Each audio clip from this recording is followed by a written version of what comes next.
it wasn't just slice of life like Violet Evergarden. I liked the little Oh, bit of combat. It made it right. that much better for me.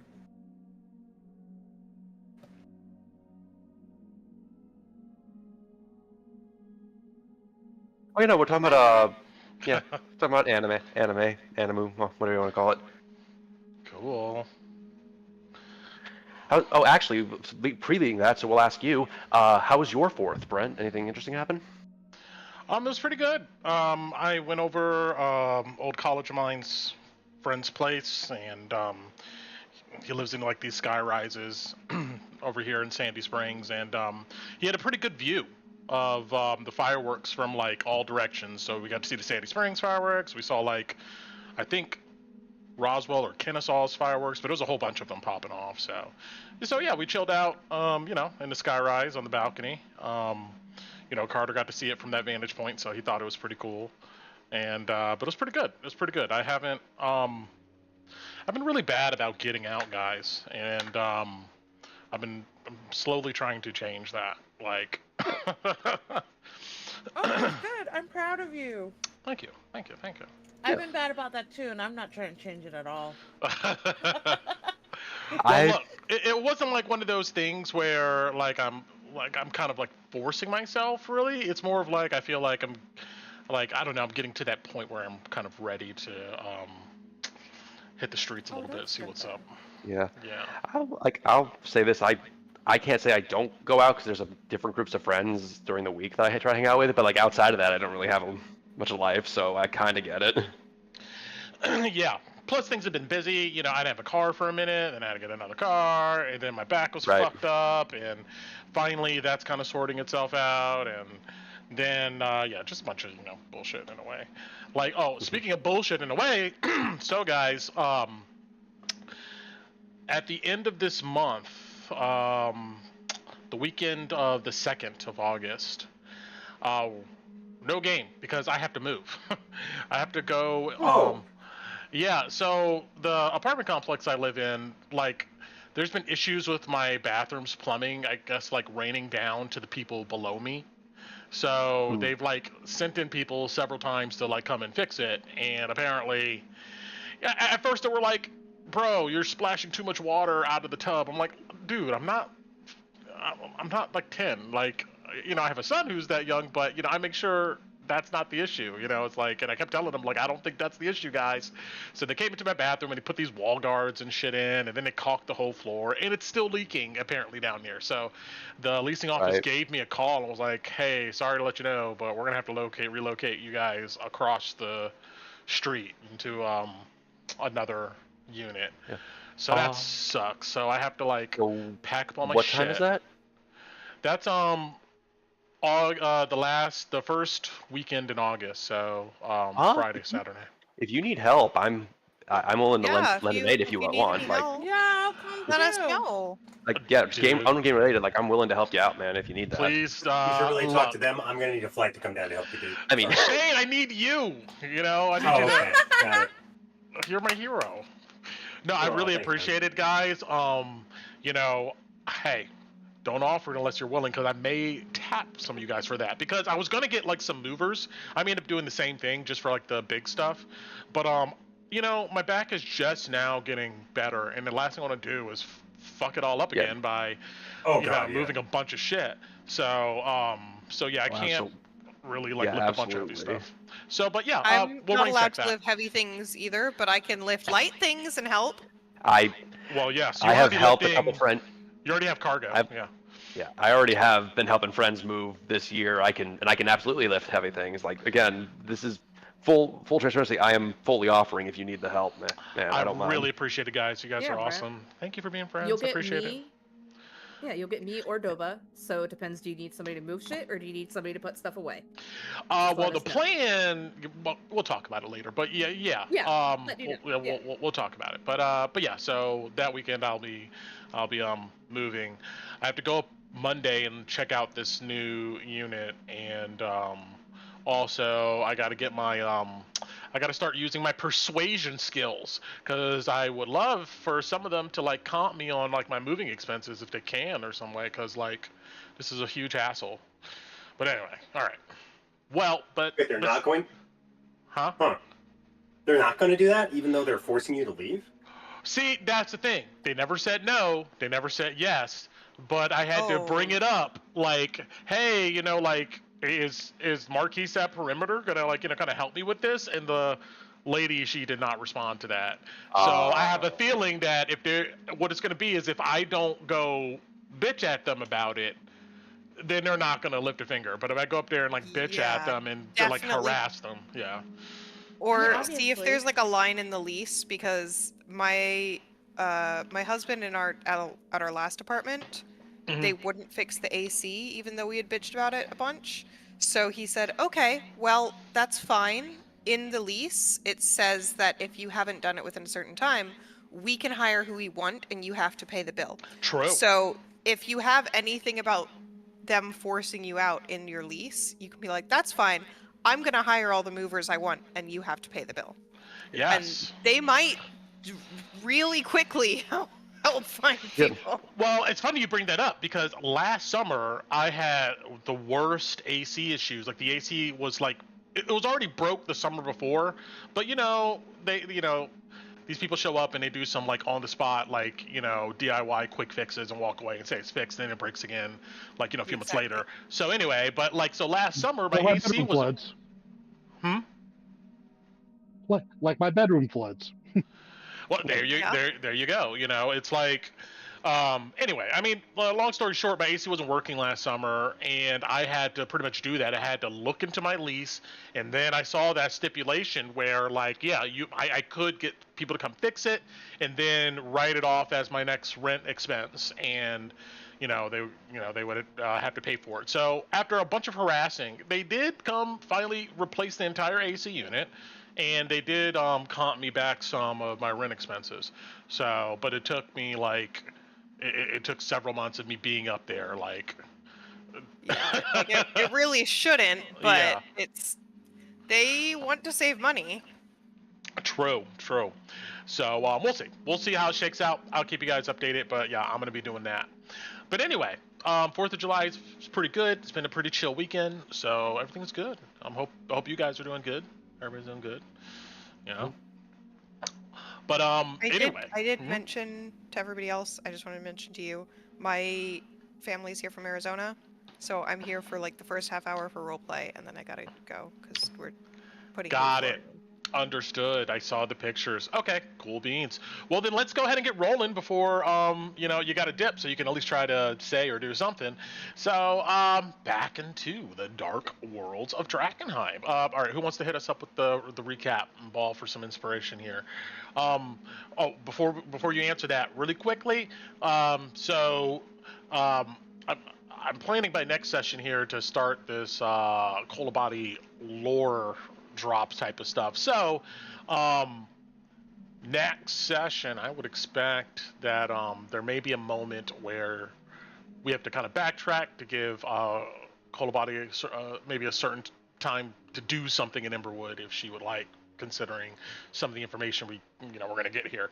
But so there's that next time. And what else I was going to go ahead and say? We're going to do some Rand stuff, I think, tonight. So anyway, all right. Who wants to do some recapping? Who wants to do it? I can do it. I'm always here if nobody says yes, but I don't think I really need inspiration this session. Oh no, my cams are frozen. I don't. Doesn't seem like anyone pulled the bit, so I say go for it. Yeah. Yeah, I haven't done this in a while. Last time on Dungeons of Drakkenheim. We begin with the party still discussing with Theodore and the Silver Order about defeating the Garmir at Temple Gate. Landry offers to make up some war plans, but gets a side-eye, and the gates follow the same format as the rest of the city's walls. The battlements on either side of the city gate are patrolled by the Garmir, and the gnolls around there are fiercely organized and is crawling with them. In fact, our only real advantage is that the gnolls fall over themselves just to kill anything that comes in that area and take its meat. The Silver Order plan on coming from the south, where there is a large encampment of, I assume, Garmir, and the gate should be closed, and they hope that the Hooded Lanterns, with us, can act as a strike force, get inside the gate, and attack from behind in the western flank, thereby opening the gate and allowing the Hooded Lantern to storm in and clean up the rest of the Garmir. We also get a head count, according to Landry, of the Hooded Lanterns numbers. Roughly about 300 Green Lanterns left in the city, as well as about, I guess, just 100 or so in the garrison. And Body says that's probably a good guess. And by the end of this operation, well, there's some words of them no longer being a problem that may or may not have gone over well with some of the party. I don't know, we'll see. Torin answers the questions about the kinds of forces that are a part of the Hooded Lantern and says that mostly we just saw infantry along with some ballista that are held at the garrison. And they were hoping that the Silver Order could help with the food and coin situation that the Hooded Lanterns are dealing with. And we also mention about Petra and Ansem and Captain Hylash and the general structure of the officers that make up the Hood Lanterns. And they mentioned something about Drexel having a successor, which does not sound super kosher for a would-be ally, but again, we let it pass. Moving on, we have a brief moment between Knight Captain Theodore and Austin Edwards, and the Knight Captain accuses him, Sir Austin, of feeding information to the Falling Fire, and despite Austin's protestations and even rebuttals to wait and think on what the cult has to say, the Knight Captain speaks a spell demanding submission and control over Austin, and commands him to disarm and walk into the bonfire, which he does, burning as his steps are ignited, and the scream of his pain erupting from his lips as he falls to ash in the fire. Theodore Marshall then turns to the party and offers to train one of our members in Griffin riding, which, man, didn't that break the moment, the tense moment we had right there. Let's hop with some ice cream. Continue. Sure, yeah, okay. We leave to take care of a few things in town, including selling some goods for some money, because we had a magic item we didn't really know we was really going to use, buying some tools, and talking with Emma Crow, who mentions that Zoya is being gunned by what we colloquially term as puppet men, or at least strange folk that act very similarly to that one possessed man in town that we all knew and loved, that they're going on a witch hunt, and that they're all going to meet up in a few days in Buckle Down Row. We thank Emma for the information, ask her to help us with our ruined reputation, because, hey, that's still going on right now. And we head over to the Gilded Lily, where our bad reputation. Let me stop you there. Oh, So, sure. Just to edit to that. So, Emma was asked to go track down the headhunters and get them to go down to Buckle Down Row and see what these strange men are up to. Yes. Continue. Right. Well, after having sent Emma off on her mission, the party tries to put up their feet at the Gilded Lily, but our bad reputation follows us, as we are promptly kicked out. And apart from a few bottles of booze that we managed to purloin/purchase off of the barkeep and the proprietress, making sure we are not allowed to wet our whistle in the establishment, we sit down at the riverbank near the bridge, hoping to spot the Ironhelm caravan that heads out of town. We catch up with Reginald. We learn that the official start date for the Amethyst Academy's exclusive contract is at the end of the month, and maybe a certain unscrupulous character, Mel, might find out about that sooner or later, perhaps even before fight night happens. It just depends how everything shakes out. Moving on, we have a scene at the chapel where the twins speak with Hannah, who admits that she may be expected and that Elijah might be the dad, and she's really concerned because she hasn't seen him in a while, and she's hoping that he's okay and that she could talk to him. And Kalina and Tinu reassure her that as soon as they see Sir Elijah, they'll send him her way so they can chat and catch up on really important topics. Moving on, Ophelia Reed has a bit of a moment with the twins, and there's a lot of talk about prophecy, I guess you could call it, maybe fate or divine providence even, as the stones that lay upon Tinu and Kalina's necks, in Ophelia's opinion, are emblems of the divine or the sacred flames special status for them, and that because of this, Ophelia hopes to prove to the rest of the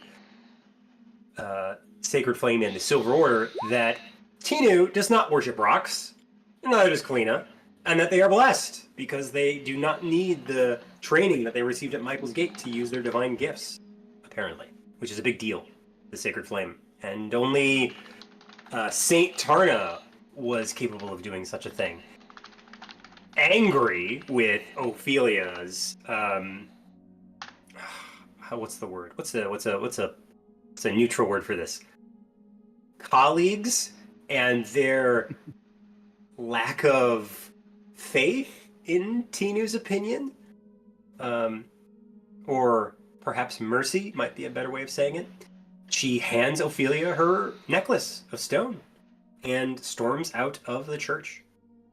Kalina promptly takes it back, says that she'll talk to Tinu later, and we return to the party in their home at their inn, meeting the mercenary band and adventurers known as the Deathblows, where we all sit down for a nice chat over Uncle Yanis's famous gumbo and maybe have some lovely RP while we're at it. Nice. Perfect. Thank you so much, Loey, aka Shane. Take some inspiration. That was a great, fantastic recap. I want to go ahead and just put a note on something that I think is very important here. So, and it probably didn't land well because of me, but like Ophelia Reed seems to be conflicted about what she, believes now about these two twins, considering the information that she received from Michael's Gate. And so, she seems to want the twins to continue helping them, and a way to ensure that may be to go to Saint Selena's monastery, where there is one of the relics of Saint Vitrovio, and acquiring that. You guys remember me saying that, right? I didn't skip over that, did I? I don't think I did. You did. No, you're good. You did mention that. Okay. All right. So, so I just want to make sure that's out there. All right. Back to an evening outside of Emberwood. So yes, as Shane just recapped us, you guys got healed up from Camp Dawn. Acquired Yanis and sorted out some plans, and now you guys are still feeling, I guess, some of the under the weather here. I know, Kolobali has a couple levels of exhaustion. Some of the others have single levels of exhaustion, but you guys are trying to clear that out before you head back out into the darkness of Drakkenheim. So let's go here, and let's see.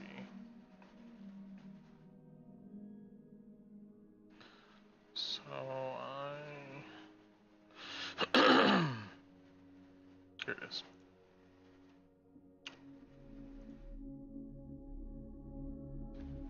So,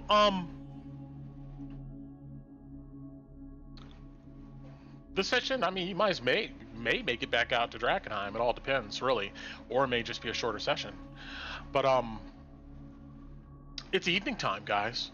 It's a warm night. There's some nice, moderate breezes that occasionally comes through and makes this ruined guild house groan. There's only a few clouds in the sky. You can hear the wind against the trees, but just to remind you, it's eerily quiet out here besides the vegetation, and maybe salty feathers squawking here and there. There doesn't seem to be much regular wildlife around, at least. We'll go ahead and say that much.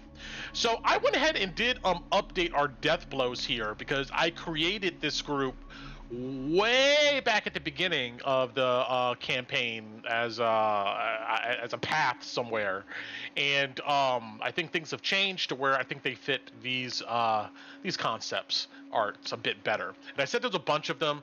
There's only 4 of these guys. I think we're good with that. So let me go ahead and just give you their fresh faces here. And I see 5 tokens. And 1, 2. I'm sorry. There is 5 of these guys. Excuse me, 5. And you'll see why there's 5 in a second. So, yes. Now the guy that has been speaking to you is this image on the far left. He's going to introduce himself as Vincent Fox. I think I gave him another name, but that's Vincent is his name now. He was the grinny one, and we're going to say he has that toothpick right there in his mouth. Also with him, looked to be really tall, athletically well-built creatures of some sort. I would say Loey, and I'll leave it up to you. If you think your character has traveled quite a bit, then, you know, you can roll me an insight. But you haven't seen these creatures before. They look almost orcish. They kind of have ash skin. And there's 2 of them, and they look like twins. They're almost identical. Besides maybe the armor and stuff in which they're wearing. They have severe faces. They stand about 6'3" or so. Prominent jaws, and there is a killer look in their eyes. Loey, you get a sense that these may be half hobgoblins. You would know that there's an abundance of hobgoblins in the Drakeclaw Mountains, which is in the southwest side of the realm beyond the Elvenmire. They are constantly fought against by the different nations of the realm and aren't liked too much. But there are half hobgoblins out there for probably various reasons. But these seem to be the type. Also with them... They're quablins.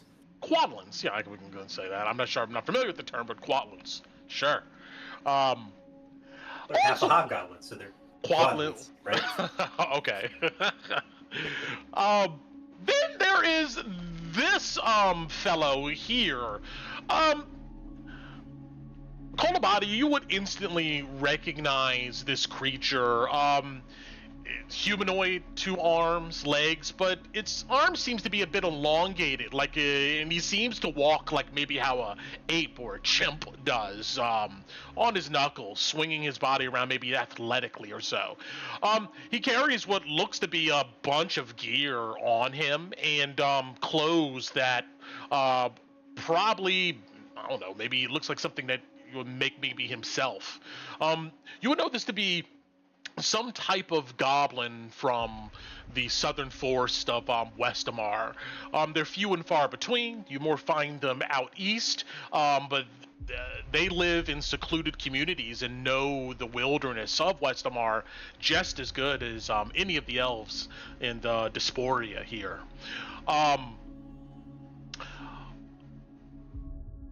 He looks just like this, muscular, greenish skin, kind of jade-colored eyes, and he looks around more curious than anything. It seems to be less interested, per se, in whatever conversation's about to go down. And lastly, there is an older gentleman, pasty skin, but thin and seems to be in pretty decent condition considering his age. He wears spectacles like you see here in this image, and he wears a purple vest and some nice traveling clothes. He just has a grim, severe look and hasn't said a word since you've seen him. But anyway, Vincent here kicks up his feet onto this table and drops his bag and kind of settles in and watches you guys just come into the place here and move about. You do know that Salty Feathers comes closer to this creature, this goblinoid over here, and seems to inspect him curiously. The others, these twins, they sit down, and you could tell they seem to be sizing up the place more for contingency plans or risky situations. Then, of course, Edgar, takes a seat. He has a backpack on, which he takes off, and he folds his glasses and puts it in his pocket. What are you guys up to? Yanis did go in the back. You could hear him, messing with pots and stuff and, moving about. Bati will sit at the table with Vincent. As you come over, he smiles at you. You look like you're far away from home. Huh? My family's from Westermar. Huh. All right, then. Your ancestors? Man, If you're talking ancestors, if you want to talk ancestors, they're not even from this world. You can tell that he's confused by that. It doesn't seem like this guy's depth of knowledge of elf history is there. He's more blustering than anything. But he says, I'm talking about you folks on that misty island out there across the ocean, Man, what a shit place, I tell you that much. Cold, rainy, can't see a damn thing, the food is bland. But the people, like yourselves, you want to talk about some interesting folks to people watch. Spend much time with the barbarian tribes? Oh, yes, now, they don't have really good things to say about you folks over there, but that's all the way over here. We're here in Emberwood. Well, they still come by to buy our whiskey, so trade relations are decent. True enough. It's pretty easy to have a man get over his anger and resentment when you hand him a nice bottle.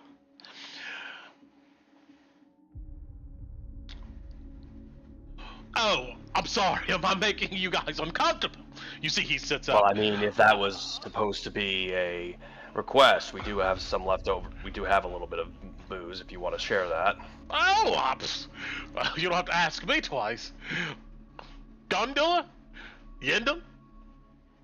You see, they look at each other, and one of them, in a very deep, sultry voice, goes, I will have some drink. And Torin will bring out the other bottle of wine that he got from the Red Lion, and he's willing to pop that open and get a couple glasses and share that with our group of new, for the moment, friends, I guess. Oh, it must suck you out to have to come all the way back here to have a drink. Well, we come back here one way regardless, but... I do have a question for you, just out of curiosity. Yes? Well, considering the rumors and the blame and all that, what would we actually gain by setting fire to the cabin? You see, he seems to think for a moment.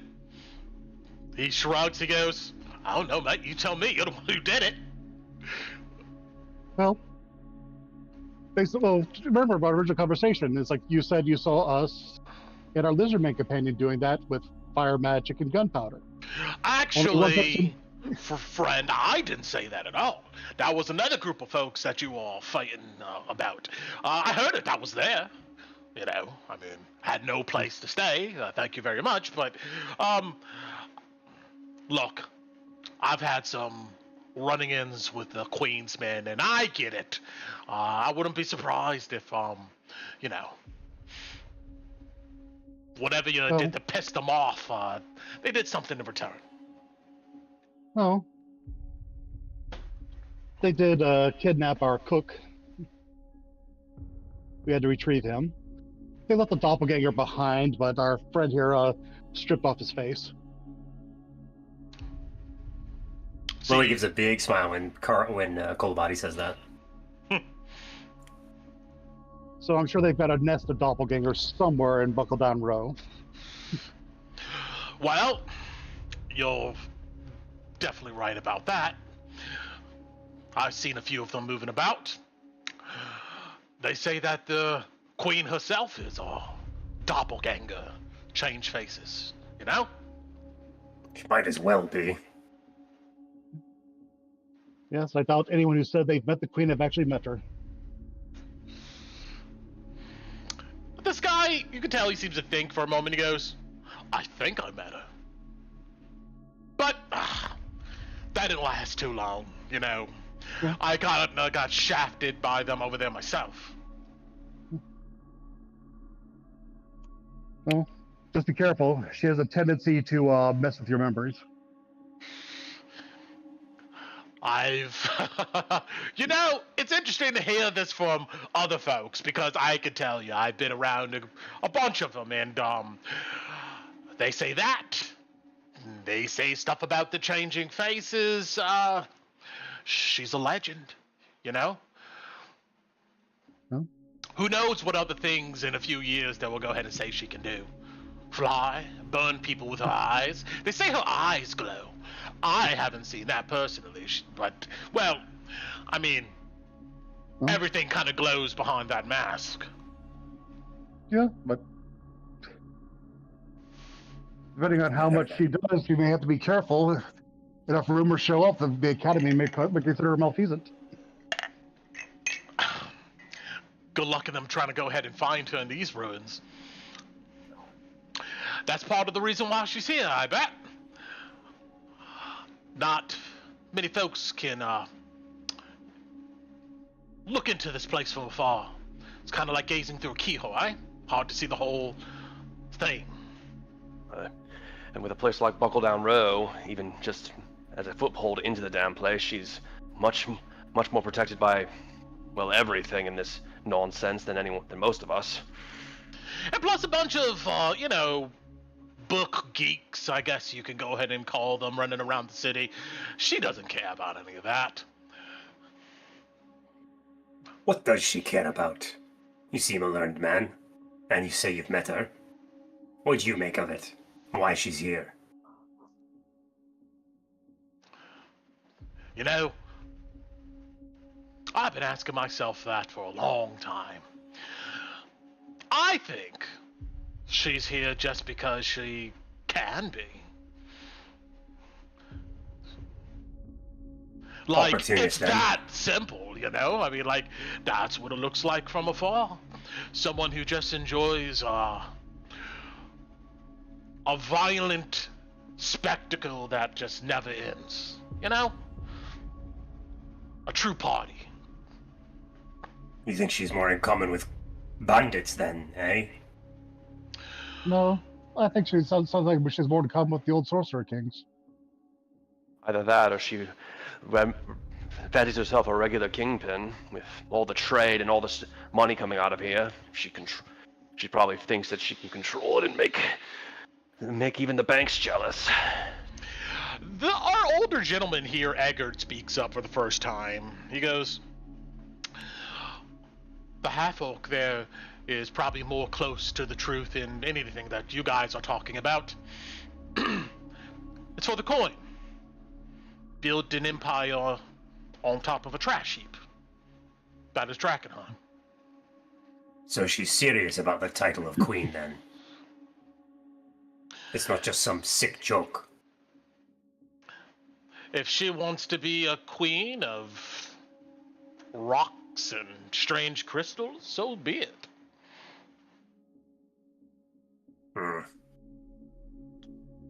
Vincent goes, I'm sorry, that's Eggert over there. He's our payday.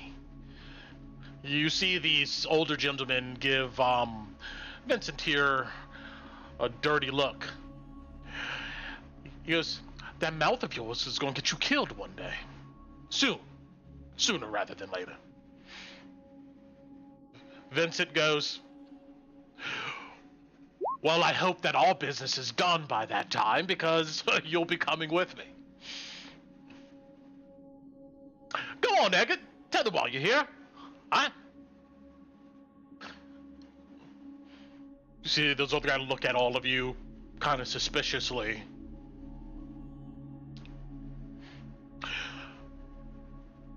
From what I understand, or what my lord understands, the Queensman has been dealing in schemas and schematics of strange weapons. And my escort here, Mr. Fox, has some history with that, and we're here to go ahead and acquire those documents for whatever it takes. You're gonna rob her or buy them from her? Fox goes, sorry, mate, we're beyond the point of purchasing, and plus this stuff, I'm not even sure the Queen can muster up enough coin. We're taking them. You say strange weaponry. How strange? Well, delirium crystal, kind of strange. Beams of energy. Is that what destroyed the dam? Huh, Bev? And he says this to Edgar. And Edgar kind of rolls his eyes a bit. He goes, towards the end of the Civil War, Manfred von Kessel sent some machine to Toadsfell. It destroyed the dam and flooded the city and killed thousands of people. Yes, that happened. I remember that. I remember getting a letter about that.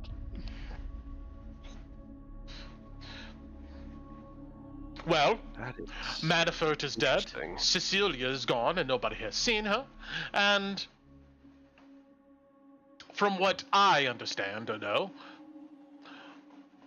the person who's been trafficking these documents is this queen. Vincent goes, don't let Egghead there fool you. He's one of the academy sort, right? Court mage, Kemble. I've seen him do some amazing things. Wait, for what? One of the lords? Where are you from? Toddsfield, then? And Louis says that to Edgar.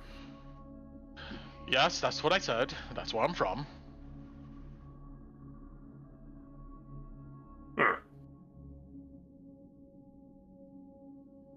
Vincent goes, that's why I thought it would be an amazing idea for us to go ahead and meet you folks. I'm so happy, milady, says to you, Colabody. You offered the invitation for some folks to come up here. I've been thinking that it doesn't seem like you guys are on good sorts with the Queensmen, and I have some karma I want to enact myself. You want to twist the knife. Sure, I like that. Twisting the knife. Maybe we all can put a hand on that dagger, eh? Look, y'all are going to have to go down to fight night, right? That is the plan. Y'all will be fine. I mean, one of you may die or kick the bucket, but most of you guys will be okay. You get down to fight night. beat the shit out of you. Sometimes it gets a little out of hand.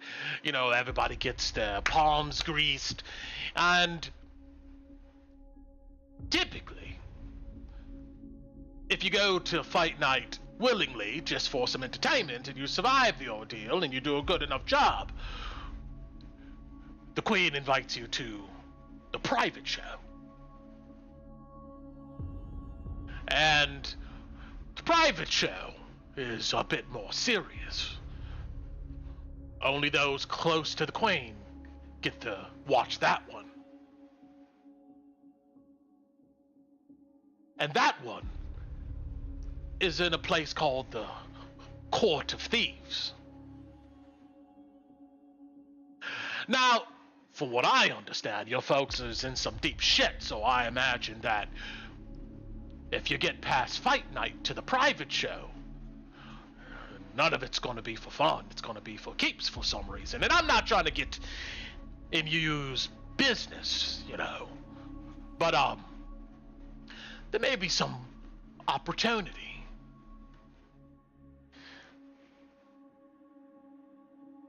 So, For what? there you go. Talk to me, folks. For what? I know some folks who might know where the Court of Thieves is. But I'm not sure they're going to be so willing to give up that information. But with all of our heads combined together, even Tick over here, he says, pointing at the goblin who's been palling around with salty feathers, all of our heads, we can come up with a creative way to get that information out of them. Then maybe we show up to, this private show unexpected, beforehand. There's usually a gap in between the fight night and the private show. Come on, we can think about it. Sounds good, right? You do what? Taking a look and seeing what her home looks like is valuable. Sounds like they want to rob her and find her schematics or wherever she keeps them. Am I right? Well, the problem is you don't want to rob a place before you've cased it. Exactly. Isn't that correct? Yes. I have dabbled in makeup over the years. I could get inside, and I see some of you. I don't know though. Unless you folks can change your faces, they're gonna recognize you immediately. But we could work But that that makes out. sense. That makes us your distraction. True. We could work out the details. If you like. I mean, it's not like we have anywhere else to go. You did burn down our homes.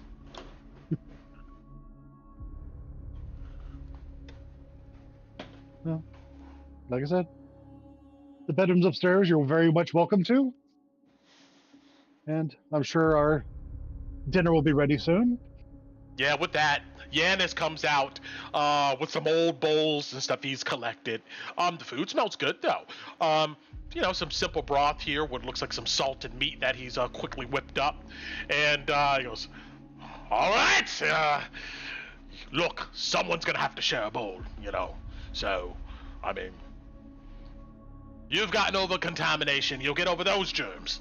And, he begins putting out bowls here. You see these two big guys are quablins?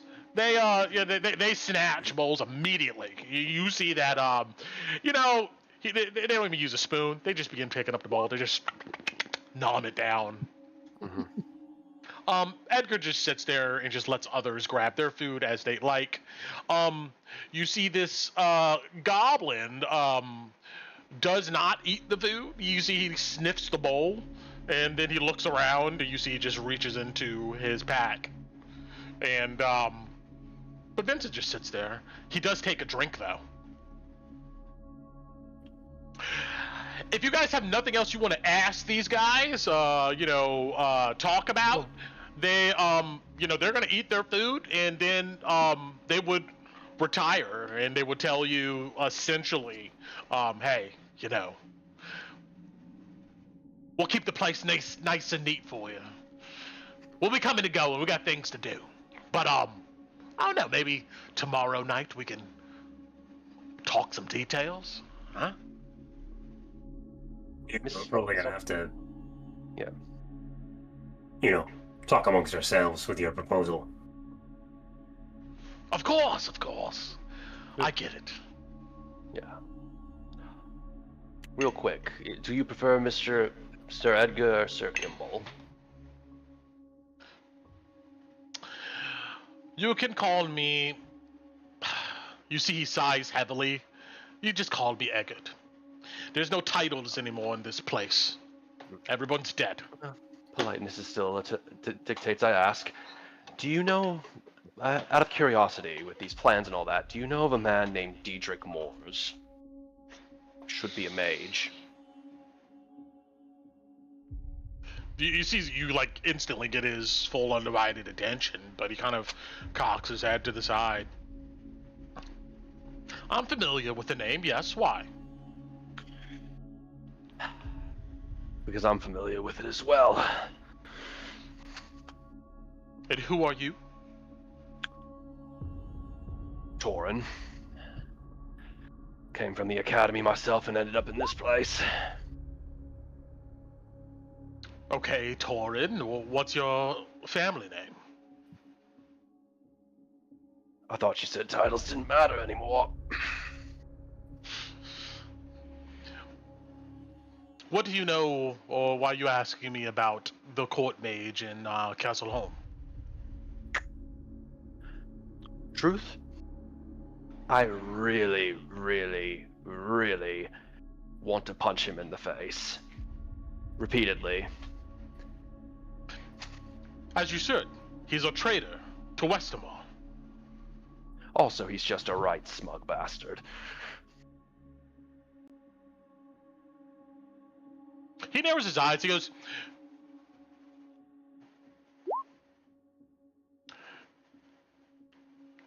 did you participate in the war? You seem young. No, I did not. Like you said, bit happened a bit before my time. He doesn't pine any further. You can tell he's thinking about what you said to him now. Yeah. All right. Yeah, I mean, the floor's open. I mean, RP, what do you guys want to do? Looking over at the two Quablins, Louis will say, so, I haven't heard Quablins with that kind of accent before, and I've seen a few by the Drake Claw. How is it you came by that fancy speech and those titles?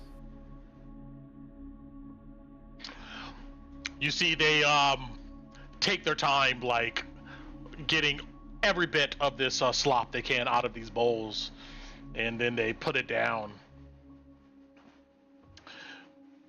We're the first of our name.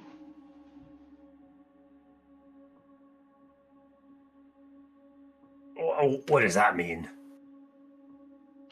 The one here called Yendel speaks up. He goes,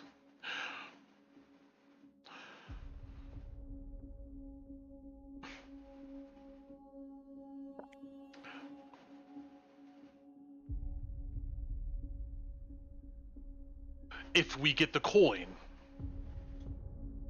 from our aspirations here, we will take wives. What, back in the Drake Claw Mountains? They look at each other and they shake their head. Not there, but we haven't figured out a place yet. You mean like a bride price? You gonna pay some farmer for his daughter or something? Or maybe we'll just take it. Oh, see, I thought you'd be like Baz, but I didn't want to assume. You are from the Drakeclaw, then? This place is not that different. No, it's not. I don't think it works like that. Tito kind of stutters from the corner of the room. In a real city, Tinu, I tend to agree. Drakkenheim isn't much of a real city anymore. But you can't just take people. Edgar, you can see he's gingerly stirring his soup. He goes, this entire nation was built on taking people.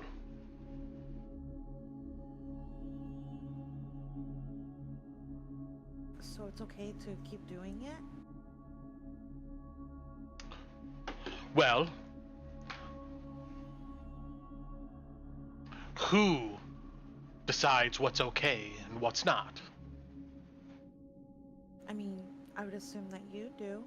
You're for yourself? No, the lords of this land decides what's okay and what's not. And when they're gone, then it's whoever has the sharpest blade, or the biggest weapons, and whatever they feel like is okay. That becomes normalized, and that's the thing that this world goes by. You still have your own agency, though. It's not like he's holding a knife over your neck telling you that you have to steal people. Everyone has their own agency until those with power show up.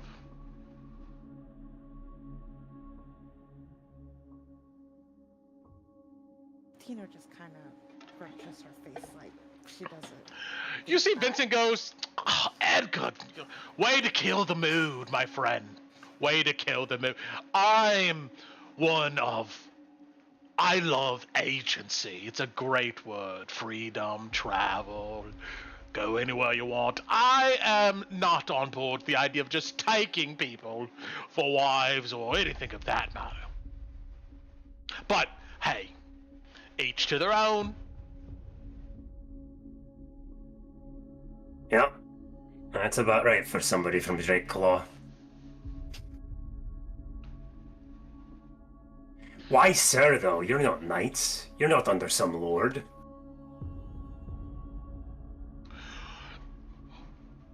Gundor says, we call ourselves whatever we want to. Right. Agency. Forgot about that one.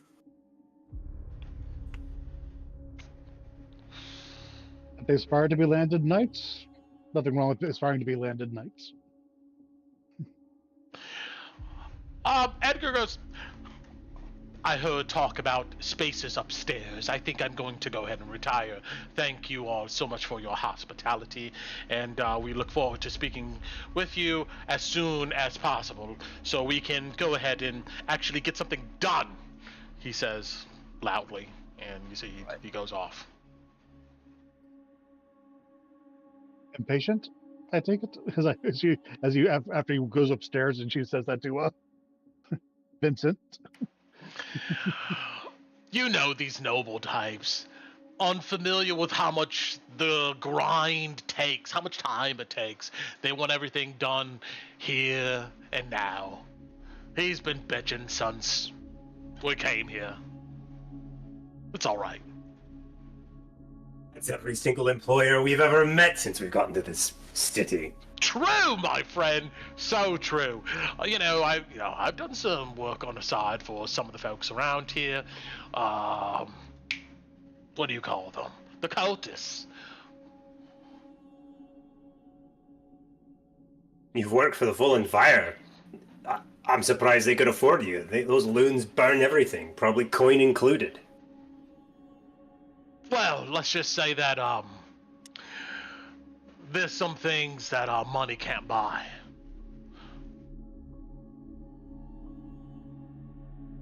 What the hell did the cultists want that you wanted?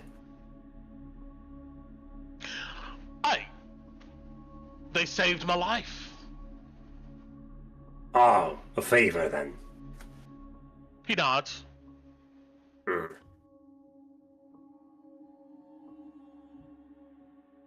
Now that sounds like knightly behavior. And he looks over at the two Quablins, Riley. You could tell that they're just listening, but you could see like the mental wall around them. That these guys are pretty grounded in whatever barbaric beliefs they hold. Mm-hmm.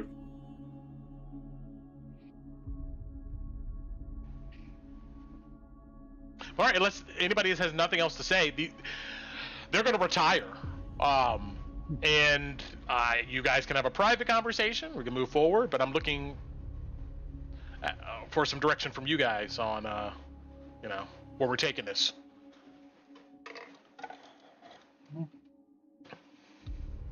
Kala and Thank- Tinu wanted to have a talk, but Kala had to go, so I guess we'll do it at a later time.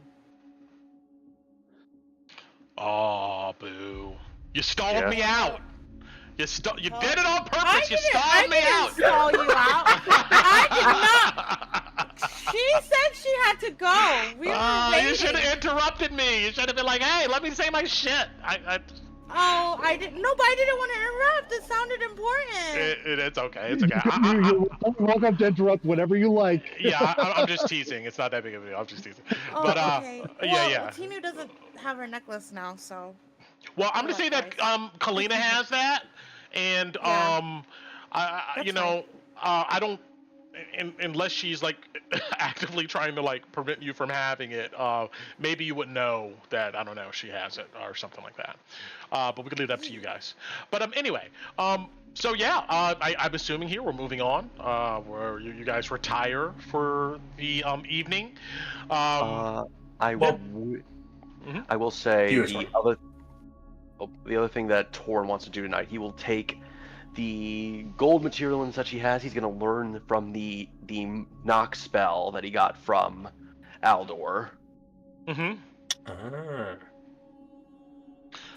So And, that's going to take like 1 or 2 hours, maybe 2. So he's going to do that. It's 2 hours per, so that's 4 hours to add it to your spell book. I thought it was 1 hour per. 2 per. Oh, 2 then per. yeah, 4 hours.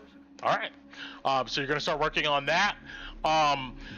Okay. I would ask Alice if she would want me to take a look at that kit that she found a while ago. It'll take me an hour to get the spell ready. Yeah, that was something. I just didn't want to interrupt everybody. Sorry.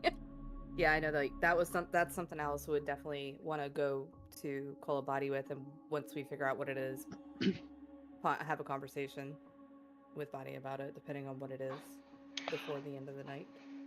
I guess after Bati asks Alice about the item and doing some magical rituals on it, Lily would go up to you, Alice, and say, "Hey, Addy, before we go to bed, I have a surprise for you and for Yanis. I want to know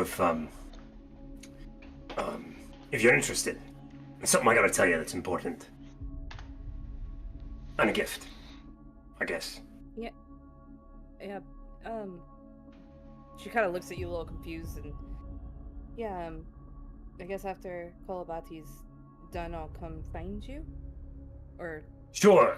Just find Yanis and I outside. outside. You where come do find I us. get outside. We'll just be past the front porch. Just just up there. Okay. Come She on, kind of T. eyes you a little warily. Sure. And Brent, I'm gonna go find Yanis. And what we talked about, Yanis and Lowy are doing that outside. Okay. So I just want to be clear. You and Yanis are talking about what exactly here? The rolling papers and stuff. Gotcha. Okay. Okay. I'm gonna say I'm gonna move you guys. out back here. Yeah, I'll also be joining them after Kolabaki's Okay. done identifying this. Yeah. So, and Kolabody's identifying what exactly here?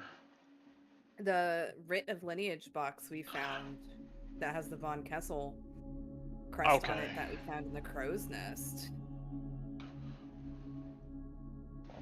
You had me write it down as the Yes. Writ of Lineage box. I just gotta get to this here. It's been a minute. That it has. Let's see.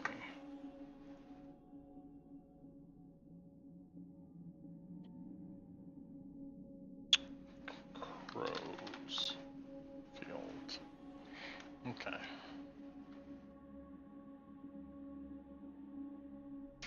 And give me the text of identify really quick. Somebody.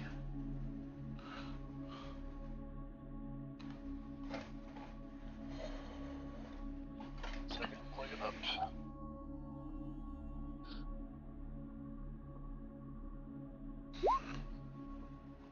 This one already did it.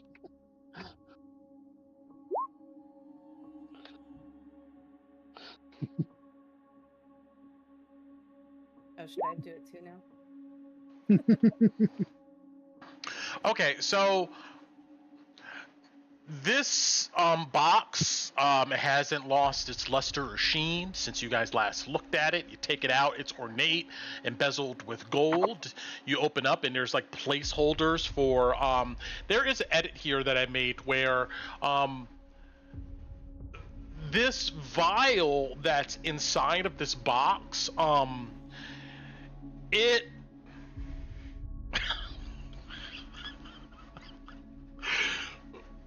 I'll leave that for off stream. It looks like a large vial. It has what looks to be a metal tip at the end of it, at the bottom of the vial, and there's a hole at the bottom of this metal tip. Now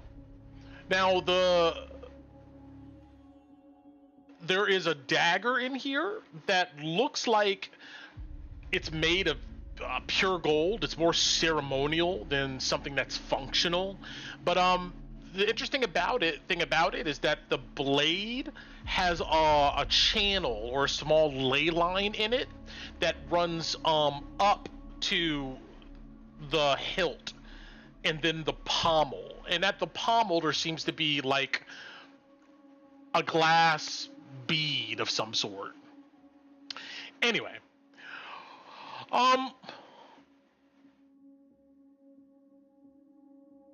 you learn that these sets of objects have very powerful divination magic on them, and that they are components of another item, another large item. And when the objects in this box is used with that other large item, it's supposed to do something. But without the second piece, you can't do anything with it right now. You do learn, though, that you're supposed to draw blood with said dagger, and then that blood collects inside of this hollow glass bauble at the end of the pommel.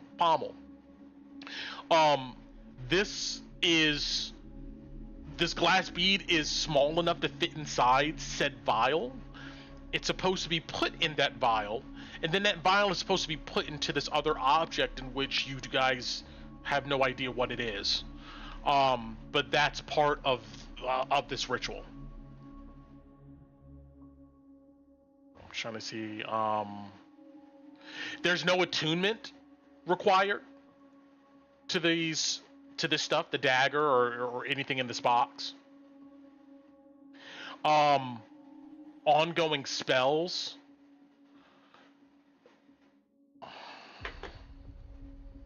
I don't think this is ongoing, but let me check.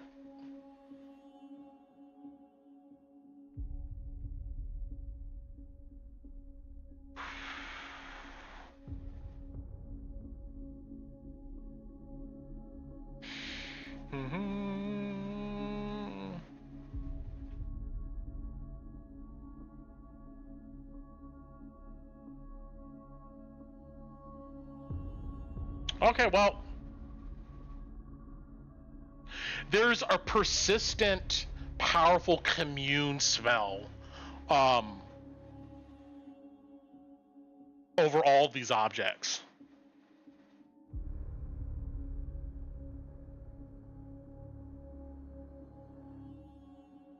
That's what you learn.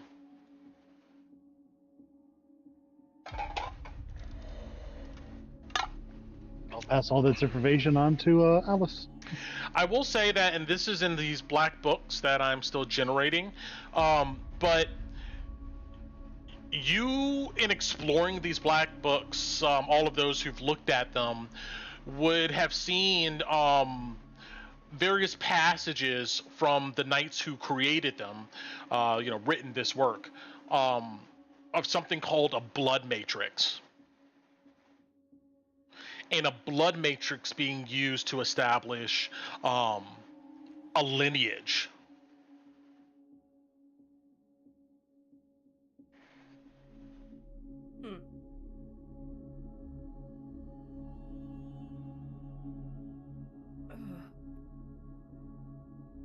I guess we'll have to locate a blood matrix then. I would say that anybody who's trained in religion, who would know about this or would learn about it, would probably know the Church of the Sacred Flame, would maybe have information on what that is or what that means if you even wanted to bring this stuff to their attention. I'm pretty sure you could think of maybe some other individuals. But eventually, yeah, you ID this stuff. Now, stop me if you guys want to do something, but I believe, Alice, you're going to head out back with Yanis and Loey. Before she does, Kaput's going to look at Alice and say, I know River said to open that box up away from people, so I'm not intent on listening into your conversation, but do you want me to take it outside and give it a shot?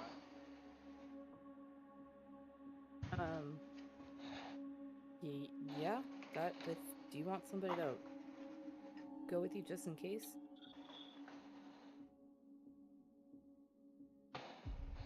Either way. So, I figure if I'm at least 60 feet away from y'all, if something happens, then We'll hear it. yeah, I mean, you guys should still be able to see me that far out anyway, so. Okay. Kaput, you hand it over to him. you grab the box and you head outside. I walk out with Alice and step further out away from them. Okay. She wouldn't walk there immediately. She's gonna still talk to Bati for a minute. Got it. So, Kaput will go outside and wait next to Loey and explain what he's doing once Alice comes out. Soon as you come around the side of the building, Yanis looks like a teenager that just got caught, like, smoking a cigarette. He then he, like... Yeah, Loey looks over to you. He's got obviously bloodshot eyes. Kaput. Kaput just smiles and shakes his head. That's the least of anything I've ever seen. Enjoy it. He gives you a grateful nod as he holds up a hand, takes another drag off of what is clearly a cigarette, and hands it back to Yanis. And you see Kaput just take his pointing finger and rub underneath his nose and continue walking. You know you shine at night, friend, Yanis says. Yeah, Kaput Shine has at a night. very, very minor aura around him. Yeah, glow like the sun, Kaput. Don't ever let them put you down. Ah, that was terrible. yes! Ah, that was perfect for the moment. Oh, shite. Alright. It's good muck. So you go off away. You can hear Yanis and Loey kind of like jeering a bit, and you had this box. Now, when you took it out of the bag of holding, this whole box is just like frozen. It's like covered in frost. That's fine. I mean, I was gonna wait and let Alice finish her thing with Bati Okay. until she comes up first. Sure. So Just in case, Kaput does blow up, there's enough witnesses. Understood. That's sad. All right, back downstairs. Yeah. Yeah. No, Alice would just look at Kolobati and see if Kolobati had any other insight. What was Well, this found. is half a device. We probably need the rest of it to establish bloodline. I mean, but is it even something we should look into? You think? Well, if they're wanting to lay claim to the throne, definitely something you'll probably going to need. Think the other device has something to do with the crown?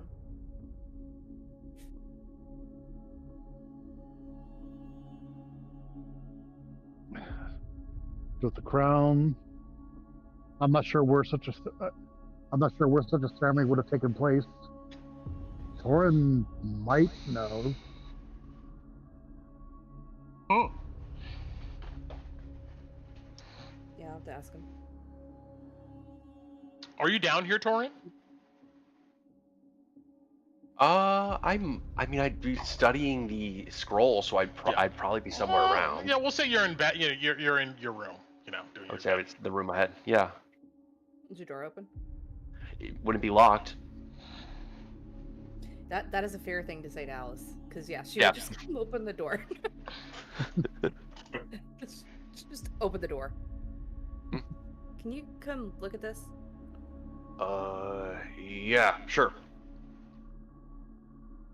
She'd bring Torin and ask Bate to quickly give a thing about what was found, because it was not a lot of words that she would be very familiar with. Right. I'll give the rundown of the use for the device, the extraction of the blood vial, and apparently it needs to be attached to another device for a blood matrix. And based on this other information we got, this is probably used, definitely being used for determining lineage for the crown. Okay. Do you know where such a ceremony might take place? What kind of role would that be, Brent? Would it be history? Are you proficient in history? I'm very proficient in history. If you're proficient in history, you don't have to roll anything. You would know that when a new, huh? But you're not from. You're not from Drakkenheim. You're Right. from far off. You would know that when a new when a child of royal lineage is birthed, that there is a ceremony where their blood is drawn, and that is added to what folks refer to as just a phylactery. But I would say that this phylactery is probably referring to maybe this blood matrix that Kolobati is bringing up. And you would know that is done privately with the royal family, so you won't know where that is done, but you would know that those who have the seals of Drakkenheim, the Westamar Regalia, would probably have been part of making sure that they were there for that ritual and where it would be. So you would have an idea that, like, Commander Elis Drexel might know. And I would relay that information as best I understand it. Well, considering the Von Kessels had 3 children, he would have been present for 3 ceremonies. Yeah. Alright. I would say that the only person who would probably be able to know more than that would be one of the inner members, and those aren't exactly in great supply. True, you would know that maybe your father never brought it up to you being a young child, but he would probably know. And also the chancellor, Theo the cat, its dad would probably know, and the cardinal would probably know. Yeah. Drexel would be the first to ask, but yeah, that's we can definitely bring it up when we see him. And I'll be honest, if we can bring information of this, it may actually be a bit of a morale boost. Yeah. Maybe. There's actually, real quick, I wanted to talk to you two about something, at least while we're here. Mm-hmm. Okay. What did you think about what they were saying about the Queen and her reasonings? Oh. Like why she's here.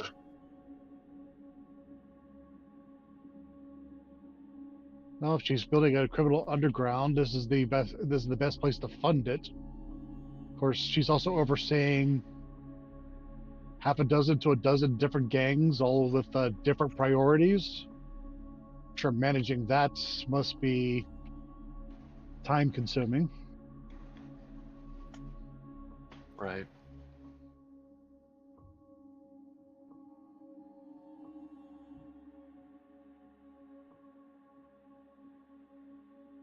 Which makes me also wonder if Blackjack Mel wasn't there to do her managerial duties, what she would do.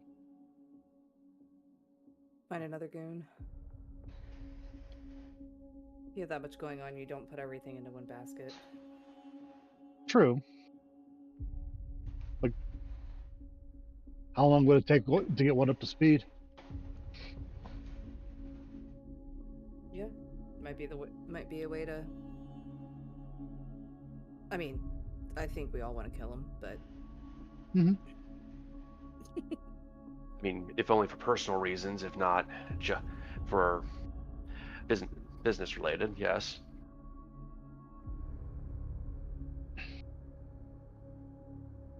I just don't trust anything that's said about or done by this queen. No. Too crafty to let the real reasons be known.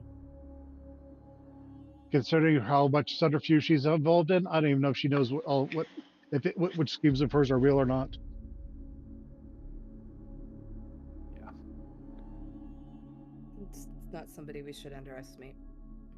No. That's certainly true, just from what we know at a cursory glance.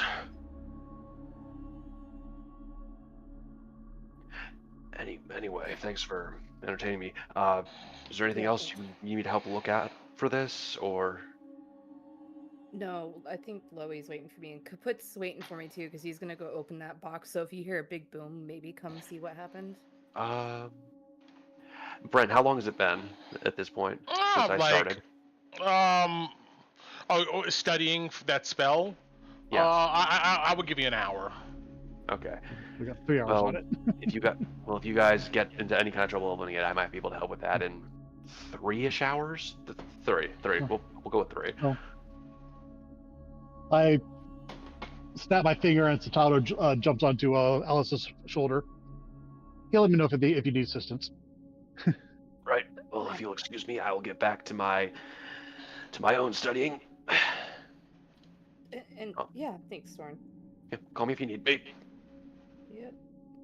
And she'll kind of look at Body and look at the bird that's sitting on her shoulder. Kind of give Body a little wary glance. And, you know I hate birds, right?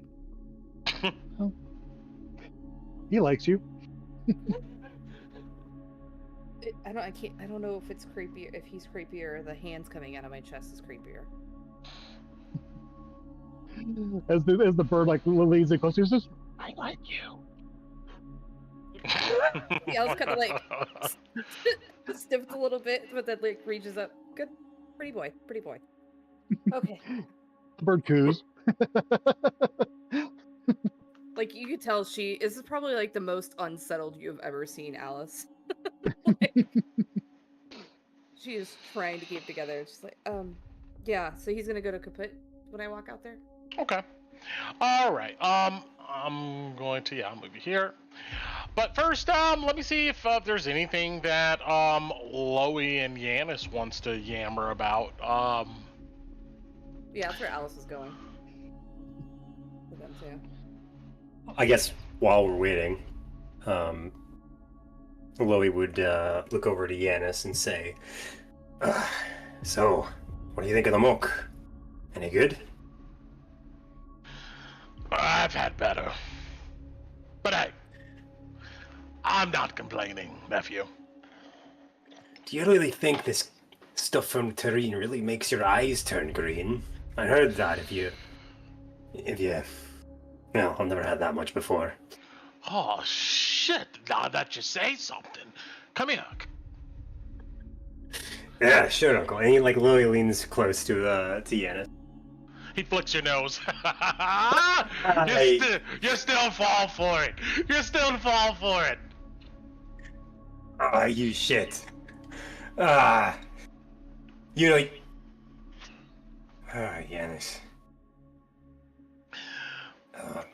I can't tell you, nephew, how much I miss the old days and the family. And I was in a bad way when you first found me. But I'm beginning to think maybe, I don't know, something good can turn from all this. Oh, that's why we're here, Yanis. And for what it's worth, Ava, she's still at home. But, He looks down at that.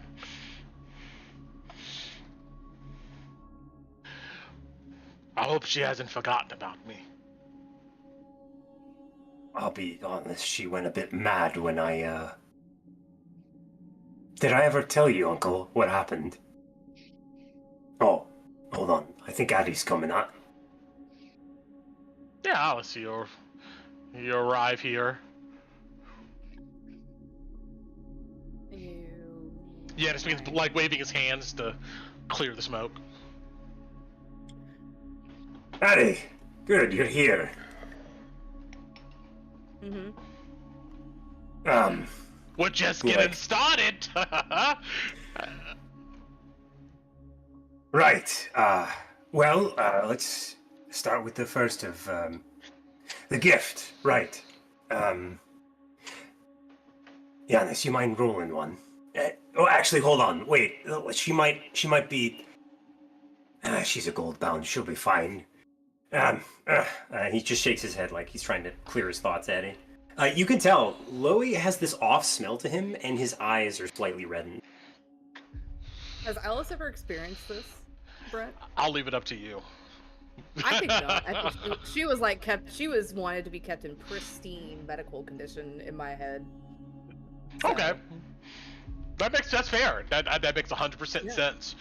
You see, Yanis comes over to you. He goes, "My nephew's right. You're not a gold bound unless you're able to go ahead and take a puff of this and hold it. 20 seconds." He's right. Yorick made me go through the... Yeah. Mm-hmm. My father did the same thing with me, and I don't know if Claire had the opportunity with you, but it's good for a goldbound to be able to put their feet up and relax, Eddie. Especially when life doesn't give you much choices about things. Ain't that right, Uncle? You're preaching to the choir. That's absolutely right. You know, well, after we would go ahead and do a nice run across the country, dropping off stuff, I mean, you're from Jonestown, right? Yeah. Yeah.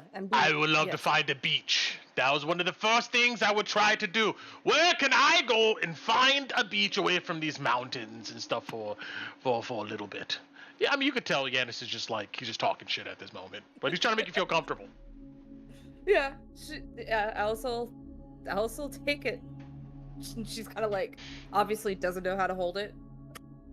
No, lassie. Like you see, Loey reaches up to your hands, and in spite of Loey's appearance, he actually seems rather coherent. And he like motions for you. No, between your your pointer and your middle finger. There you go. Yeah. You could, like a pen. Okay. All right. And then you gotta light that end. All right, and then you breathe it in. You never smoked a pipe before, lass. I wasn't allowed near anything. I didn't even start drinking until I broke out. Well, fuck that. Oh my god! What has your sister been teaching her the whole time? Jesus! Fancy noble things, Uncle. Fancy noble things, then, not proper gold-bound things. And in response, Alice will say, like, I would say she probably heard Clara, like, cuss, like, the most foul shit that she could in Dwarven, and she'll repeat that. Oh, that's my sister. That's well said, Addy. Well said. Hey, you ever find yourselves in Iron Helm, shout that loud as you can. Oh, you'll piss those bastards over in the smithy well off, Addy, if you say that in front of that dual axe wielding she-devil. The one that pissed off Tinu and Kalina, calling them non-elves. Bunch of nonsense. Oh, that's why I saw you smiling at her when she turned around, huh? Oh. And I was just kind of grin, but she'll try it, yeah. No stalling, Eddie. Come on now. Yeah, she'll, like anybody who's never done it before. Meanwhile, how does Eddie do? Yeah, sure. Go for it. Yeah, I mean, if you want to continue on in this description, you don't got to, but you can. Yeah, no, I think, I don't know, what's her con? She's got pretty high con for a rogue. My asthma's already active. active. Roll it? Or you wanted to clear it? I got 14 con, so I think Alice would be able to do it. Sure! Yeah. Go ahead and roll me a constitution save. Why not? If we're doing this, we're going all the way. Let's go. Yeah. Well, 10, 12. Come on, 12 or Alice. higher. Nope. 12 or higher. Let's see what's up. My goodness. You are so relaxed right now, Addy. You have a temporary, we're going to call it, it's not a real madness, but we're going to call it a temporary madness where you feel like, you feel brave to open up about something. I'll let you decide whatever that is. Whatever that may be. But meanwhile, while you're thinking about that, Kaput, you're over in the woods here. You can hear, Gannis and Loey and Alice talking, and you have this frigid box sitting on the dirt in front of you. It's so cold that you can't hold it without it hurting you. That's fine. He's gonna put his visor down and use his Guardian Armor Defensive Field, which just grants me temporary hit points just in case. Okay. And he will open up the box. All right, armored up. You grab the latch, flick it open, removing some of the frost, and you open the box. Inside, it looks like a mass of what's the word I'm looking for? Like almost, it looks like brownish peat moss. But there's just tendrils of ice all over it. That's what you see. This stuff like bubbles a bit. It seems to move up and down a bit in the box, of its own accord if you watch it long enough. But that's what you see. When you open the box, nothing explodes, but you feel a gust of just cold air. Does Kaput know what oozes are?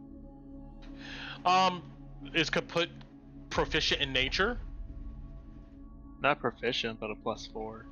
I would say that you would know what oozes are in a very abstract, like you heard about them in a random conversation kind of way.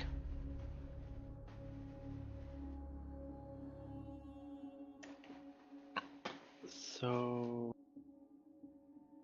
what's the box made out of? It's metal. It's metal. Yes. All right, I am going to step back. I'm gonna leave the box there. Step back 5, 10, 15 feet, and I'm gonna cast heat metal on the box.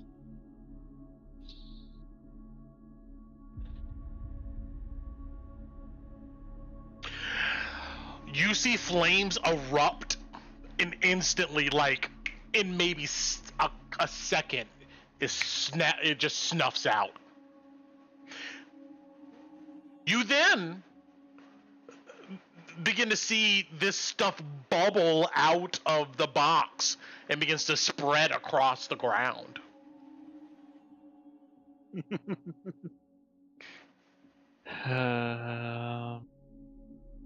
You can see ice crystals forming over dead leaves and pine straw begins to creep up trees. I look back at the coughing 3, and particularly Alice. Not sure what to do next.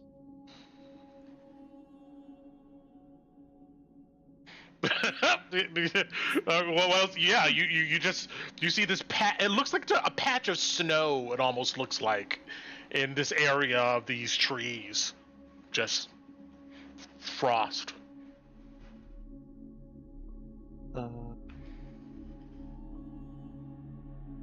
Yeah, Bati's bird is with him, so Bati's seeing this, right?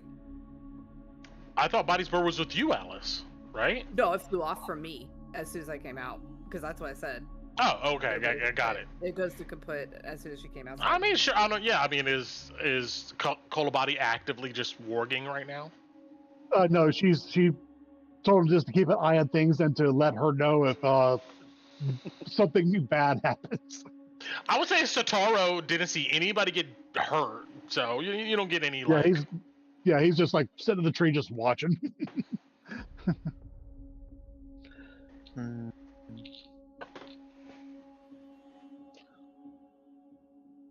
I'm gonna do something else. Okay. I'm gonna get close enough to try to touch it. You come to the edge of the sprawl of this frosted stuff. You touch it? I have my gloves on, but yes. Okay. You reach down and try to grab a bit of it, and roll me a Constitution save.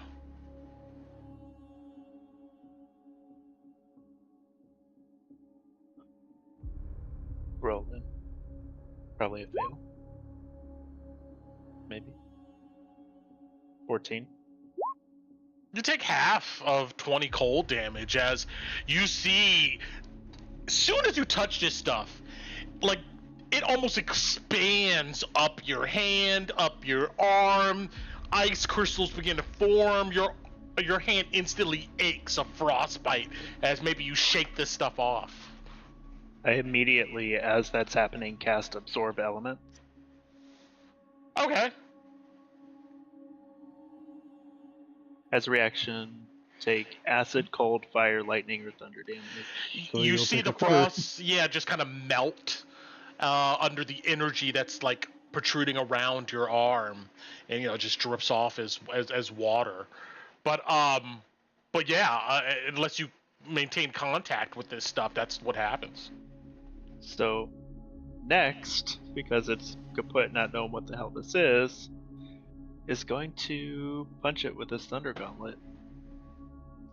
You punch the box with the molten out. No, I punched whatever this ooze is. I'm gonna attack the ooze. Okay. You could feel like a static energy as your arbor suit seems to like begin to glow a bit with energy. As you do, you know that the feeling you get when you quote unquote charge up to make these types of attacks, it reaches like deep into you. It gives you almost a sense of like what am I looking for? Adrenaline, exhilaration. It like seems to pull from your essence. This armor. But anyway, regardless, crackles of energy. You slammed your fist onto this stuff. Roll me another Constitution save. That's good. I do cold damage in additional to the thunder damage because of the absorb elements. Got it. God.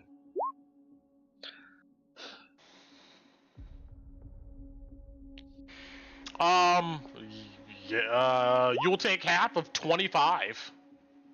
Another 12. Got it. But you note though when you slam your hand into it, dealing cold damage, this stuff just locks into rigid ice crystals and then just shatters, and it seems to like disintegrate under that impact. Okay. With this experimentation, you learn the properties of this stuff at this point. Gotcha. Okay. It's like I tried 3 different methods damage, so. Kaput will look at Satato. Looks at you. Good. Cocks its head. Bati help.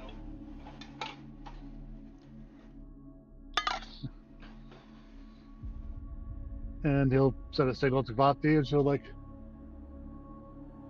come outside and Sure, yeah, you come out, and a few minutes later or so, yeah, you arrive, you see the site described.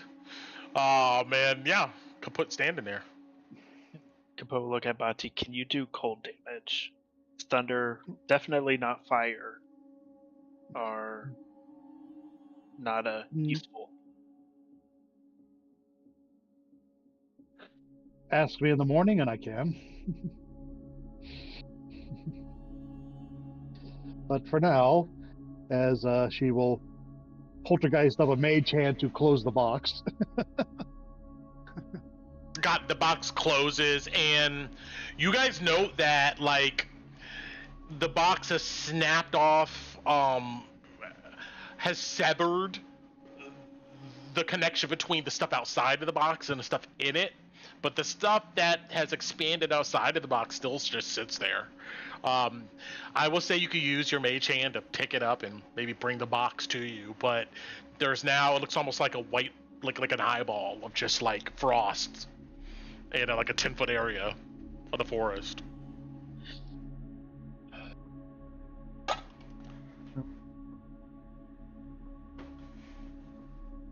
Alrighty.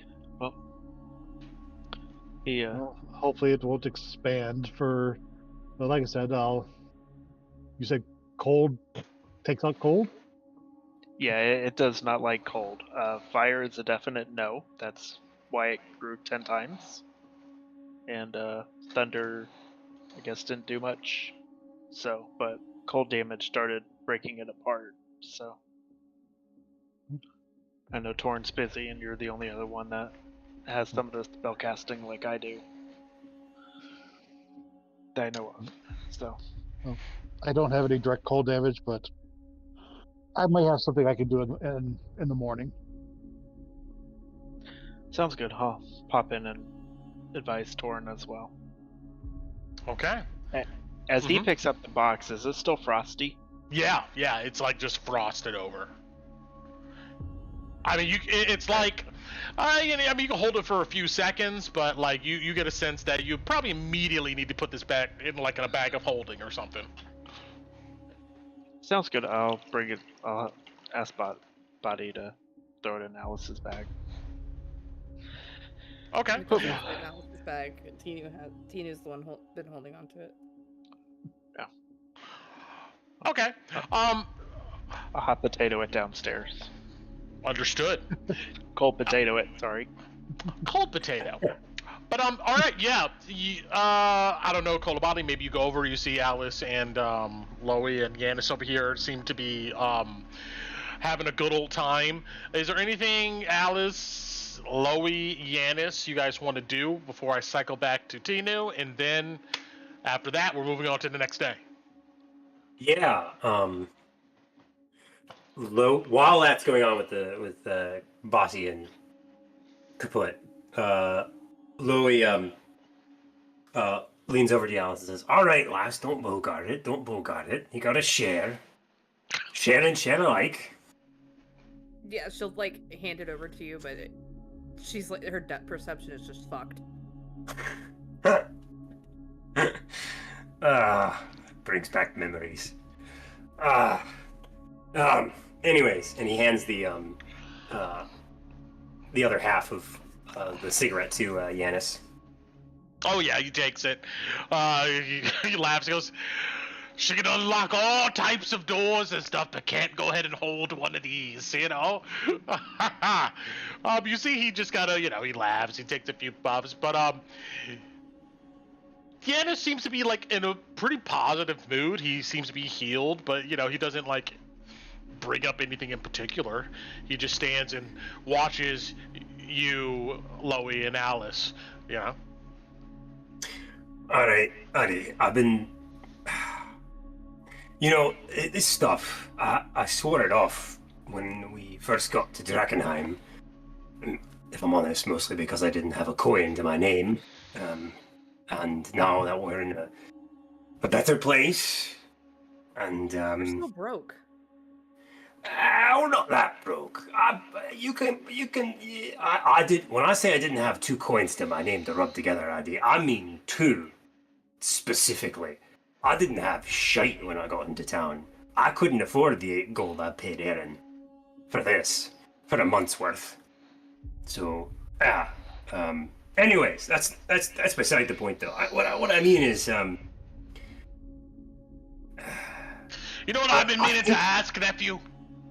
Aye, Yanis, aye, yeah, say it. Alright. We're all family here, right? He looks at you, Alice. She nods exaggeratedly. How? The last time I saw you, left for dead, when the dwarves attacked, how did you make it back home? This is actually what I wanted to talk to you about, Addy. I know I talked to you about Belva's letter and what Ron showed me, right? Mm-hmm. Well, I wanted to give you a second gift. And it's something I never got when I was growing up in this family, and I know your mother would want me to, and since she's not here, and as clan head, it's up to me to do it. So, on that note, Yanis, Aye? when we got to the cave, Nimber Broadbow and I think Jan Copperhead or something like that betrayed us, all of us. Anders, Werner, Tuvas, Steele, Brynwyn, and you, my father. And they captured you, and they murdered Yorick in that cave. And they poisoned the very fat that we use for our rights to Gebne. Yanis shakes his head in disgust. Aye, they used my father's naivete to do it. And worse, I found out, and it's only thanks to Ron that I figured this out. And I've told Addy about this, but it tore my mother. Working with them, it was the biggest betrayal. I found letters in her note, and it seems under my father's ledgers. You remember the ones he kept for all the caravans? I remember. There was a note under there in her hand, urging him not to bring me and demanding I not go. But that she would ensure that he had his urns and ointments for the rite of Gebne. And I learned later that, well, that card, Addy, that damn card that you have with her, with your mother's name on it, Belva was the one that got us involved with them. My mother. And, she sold us out. She let them know where I was, and she ensured that they would pick me up. And what they did to you, Uncle, they also did to me, though they didn't put me in a pirate's prison. Because, yeah, Belva needed me home. And when I told Ava about it, that I didn't remember, she was gaunt and thin, and she hadn't slept. And I'm so sorry, Uncle. But I lied to her, because I didn't know what I was saying, because they robbed me of my memories. He nods. Nephew, what? Look, I've never been a big fan of, I hate to say this now, your mom's, she was always about the gold and bringing fame to the family name. Your father would complain about it a lot, but I've seen what she can do, Loey. I can see the queen, Dimbra, whoever, she can weave a tale. Maybe she changed your mom's mind, you know? Made her believe things that wasn't true, and she wasn't all that bad.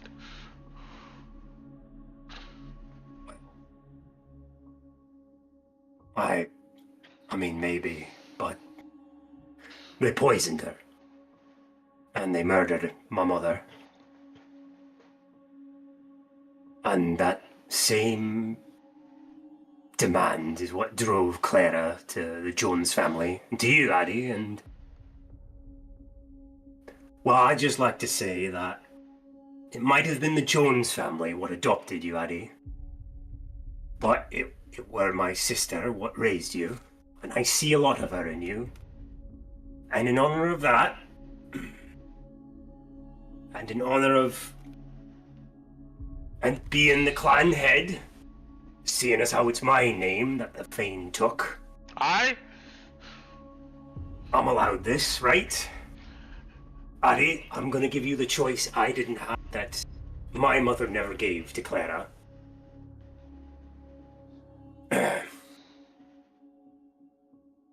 Adelaide von Draken, would you like to be adopted by the Goldbound clan?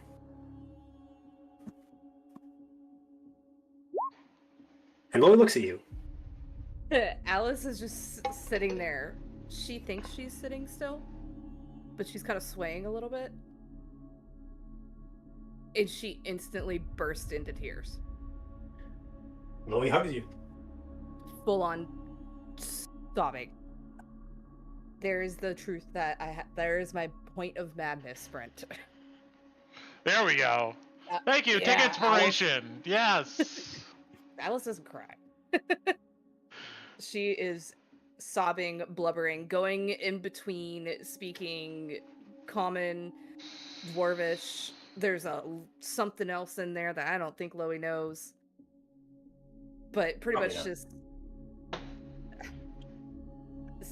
Like, it's a very obvious yes, and very obviously touched. Yeah, Loey hugs you. He holds you for a little bit, patting you on the back. There, lass. God, that's why this stuff is good. Hey, Clara, she's still alive. We're gonna get her back, right? Well, Yanis, you should talk to your grandniece about that. Adelaide Goldbound. Aye. Adelaide. Adelaide. Sorry, Eddie. It's the mook. Okay. Mm-hmm. Oh, Alice would respond to that with Go for the it. obvious question about 100%. Clara. And the tears are still gone, but they've definitely changed a little bit, and she kind of gets a little melancholy look on her. I think she's alive, but she's not getting out of this alive. No, darn it. We've suffered too much as Goldbounds. Addy, it might before now have been my family. Now it's yours. It's your grandfather they murdered. That's your grandmother they murdered. That's your uncle, and he gestures to Yanis, that they tortured. That's your mother they have. We're taking them back. She's not. We're not going to be able to. I know. I know it. We'll find a way, lass. We'll find a way, right? We're not giving up what we are, right, Uncle? I thought that I would never see my nephew or hear about my family ever again. I understand, Alice. I know what it feels like to think it's lost. But I'm still here. It's Clara's still here.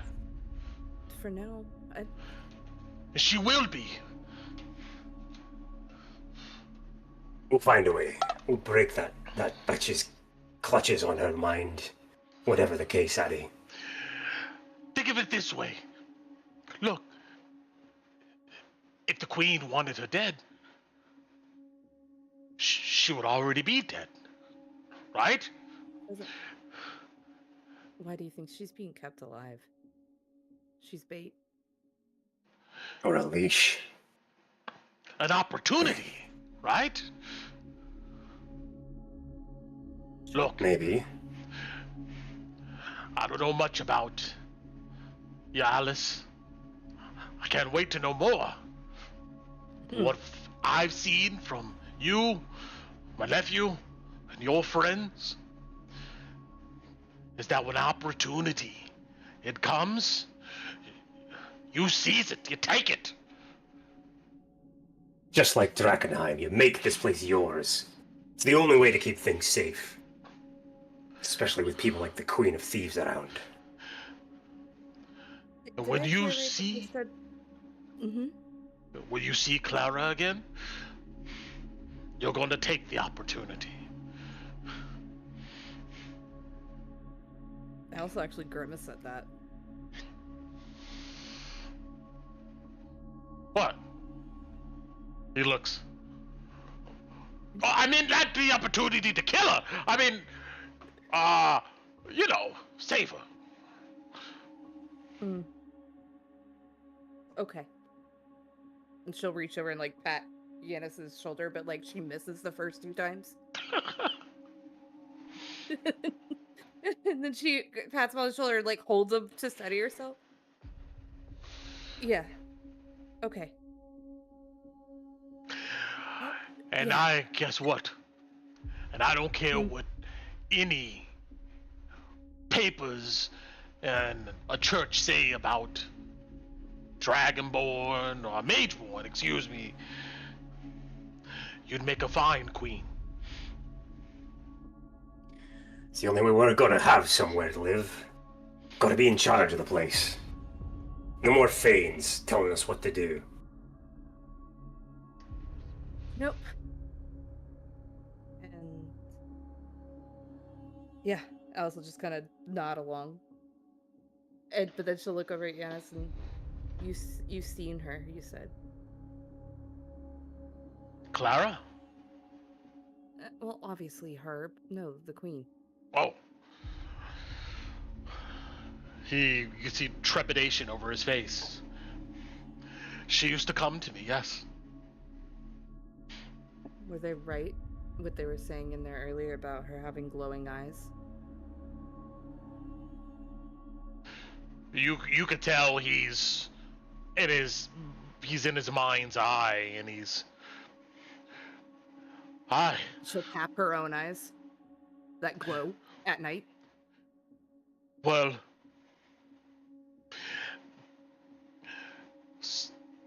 there was one time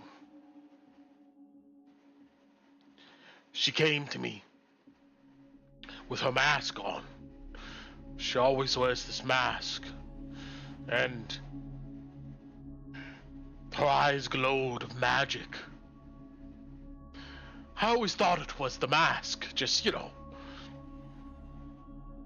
I don't know, some weird fixations. She dresses strange, but that time she took the mask off.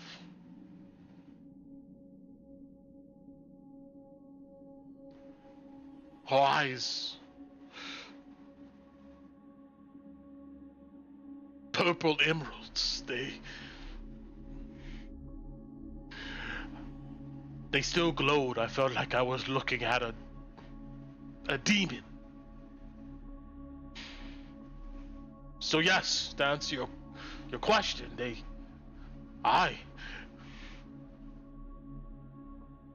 never forget those eyes.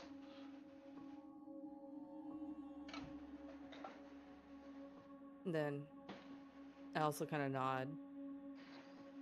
And then she'll kind of give another little smirk and say, but there's another pair of eyes that you're in love with that you could tell me about too. Trying to get him out of that thought process to talk about his wife. Yeah, Uncle, tell Addie about... Oh, Vati, hold on, I'll take care of this. You talk to your grandniece. Well, Bati would have gone back downstairs at this. yeah. Oh, okay, fair enough. I mean, you guys maybe would, at this point, go inside, but Yanis would continue to yap. Well, I tell you, you can see across the dance floor during festival. You can see it shaking from miles away. That's what I would tell you. I could never lose her in a crowd. Where she's at, there's my bum. And, he continues on, just rambling and stuff. And, I'll also listen. Yeah. But okay. All right. With that being said, lastly, before we shift on, unless anybody wants to do anything else, to the next day, Tinu, is there anything you would like to do? Give me 1 second, Kololani. I just want to... Yep. I don't think so. Okay. I think she's just hiding in the room. Because she's like upset from the church. So she's hiding in the room, avoiding everybody and Kala. Understood. Okay. Kolobati. When she's alone in the main room and everyone's thinking there's like she would have set up her alarm spells, and then she would have pulled out the letter she got from the immense. Okay. All right. So, with that, are you trying to intentionally be alone with this letter, or is it just you set up your alarms and now you're just gonna open it and see? She would have set up the alarms just because it's safety precaution, but then everyone else was out there smoking and in their rooms doing nothing. So while she was alone, she would have pulled it out. Understood. All right. I'm going to leave it up to you. Do you want to go into a separate channel for this or not? Probably separate for now. Separate channel? Okay. All right. Let's go to AFK. Okay.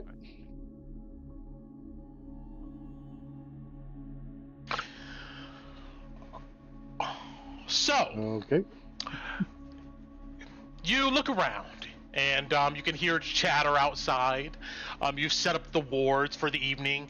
Your guests are upstairs, and you maybe come over to the bar where you see Salty Feathers is still just kind of sitting, just ruffling his feathers. You take out this piece of paper. It's a scroll rolled up with simple binding. And when you unroll it, there's nothing on the page. But you know that with your touch probably on this paper here, it could go ahead and manifest some type of message. She will touch her finger to her tongue and then run it down the scroll. Soon as you do, you see a pair, I'm sorry, not a pair, but you see lips emerge from the page that look almost like just androgynous. And then an echoing voice, the voice of Mother Annika. You hear the following, and I'll send you this text too. But I'll read it just for the stream here.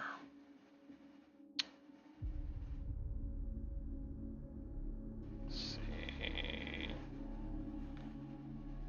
There it is. Here we go.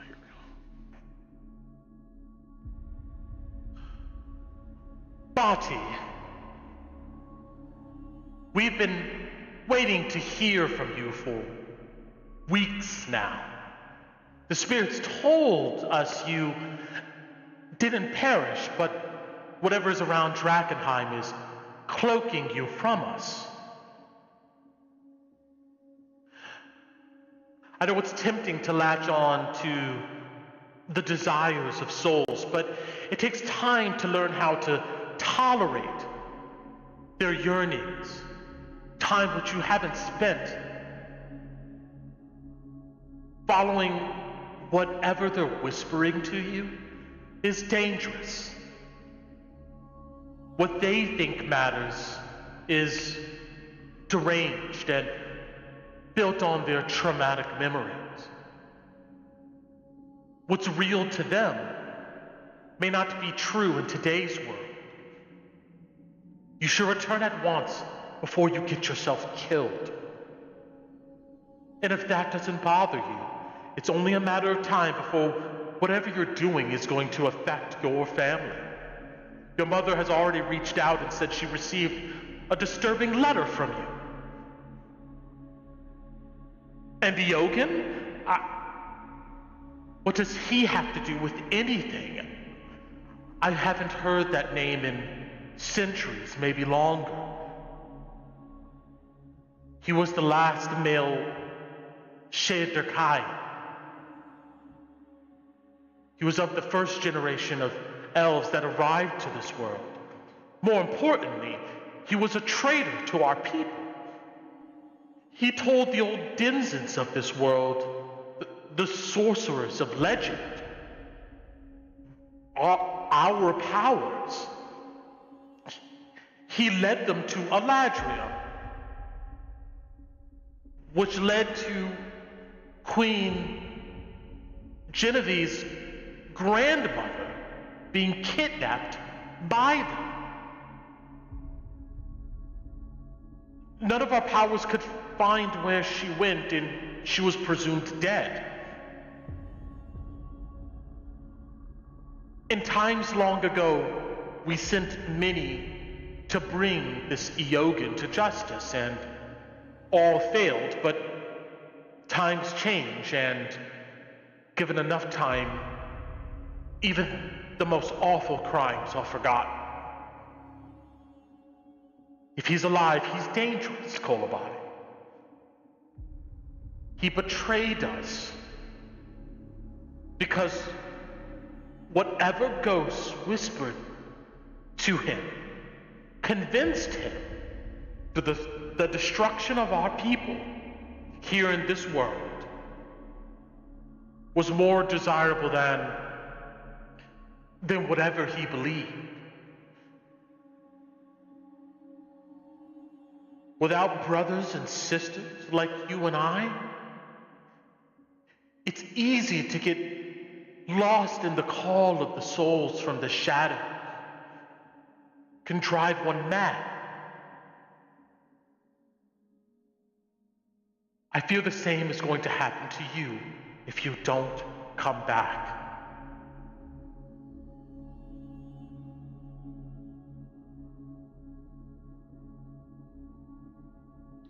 With that, this lips on this paper vanishes, and it's just a blank piece of paper. Is there anything you would like to do before we hop back in the other channel? She will roll it back up and put the scroll in her dress.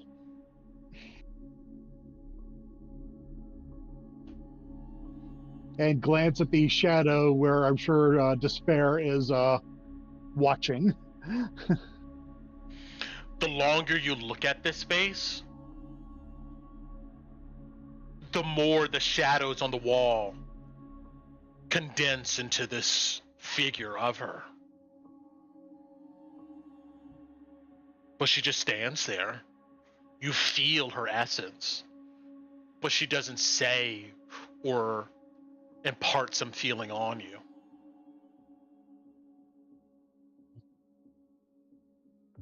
And Kolobati will nod to it. Then get up, brush off her dress, and walk down the stairs. Back to the our little secret hideaway. As you turn to leave, you hear the clattering of bowls on the bar table falling onto the floor. And if you look back, you can see the distorted shadow of Despair in that area, knocking them over, getting your attention. Well, walk over to that spot. You see a shadow of a finger touch the spilled soup on the table. Her finger draws the words in Elven. Who is he? With a question mark.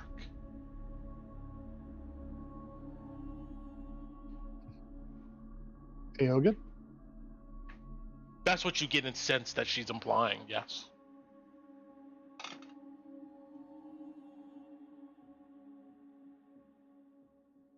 He is Shadar Kai, and very ancient.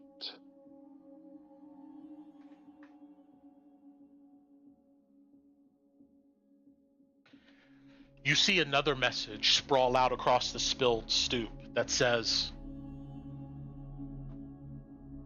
I've seen his face.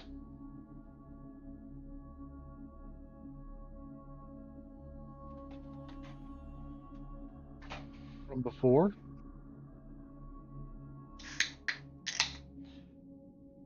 You get a feeling of confirmation.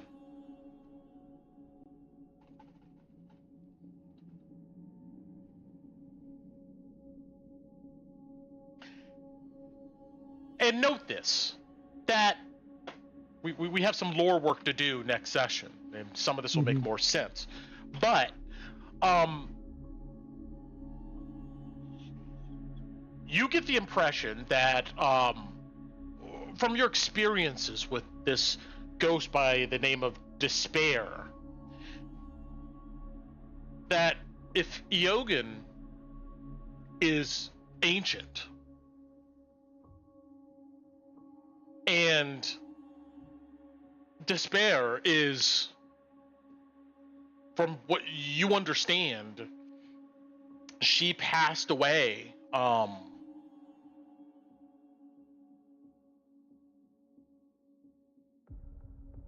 exactly to the Would have been like relatively recently. Within the past couple decades. yes, but hold on, I want it. There it is. Let's see here.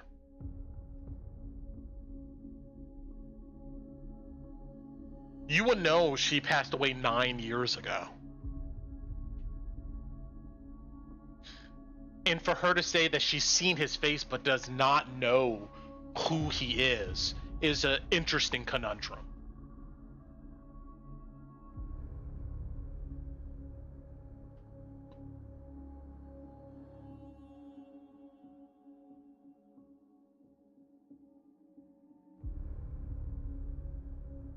Where did you see his face?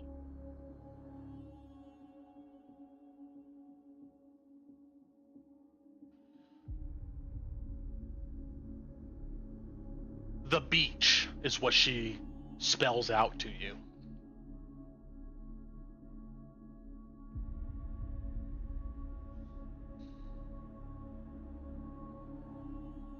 Do I have a frame of reference for a beach? Yes, you do. You would know that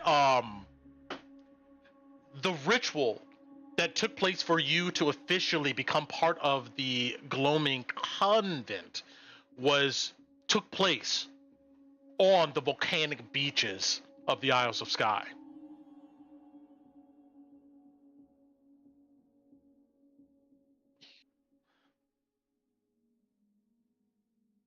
She saw she saw Eogin's face before she passed, but on the beach? Yes. Of the Isles of Skye.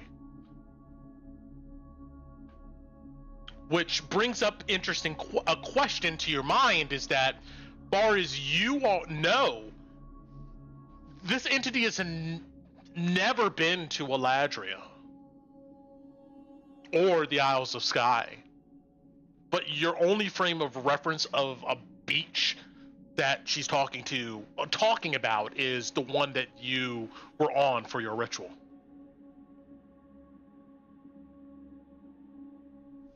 So there's I'm just pointing out there's an obvious gap of information here. Mm-hmm.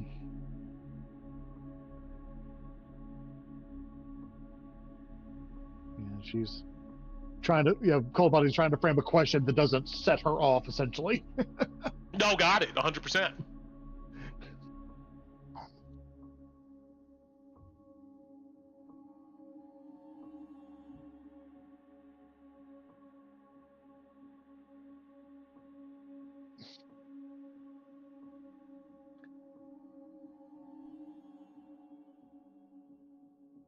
When you saw his face on this beach, when was this?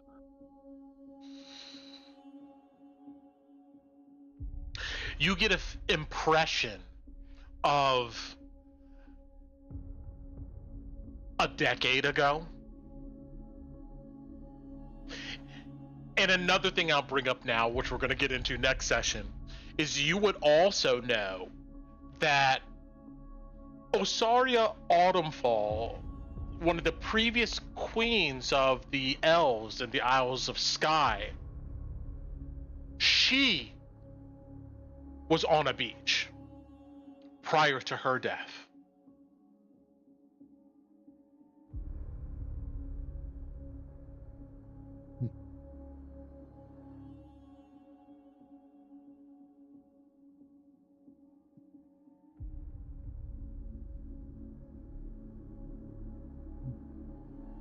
Makes Coldbody's wondering if, even though Romero died on the battlefield, she wonders if he saw a beach when he died. You wouldn't know. And we're going to get into this next session. I don't want to, I know it's kind of fucked up right now, but it's all good. But you wouldn't know. Romero had no experience with any type of beach. Okay. And you would know that Osoria Autumnfall, she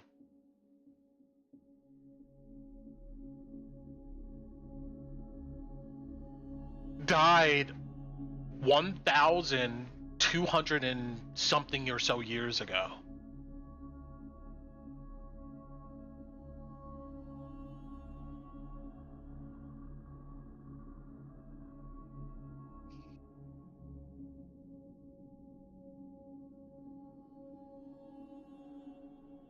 And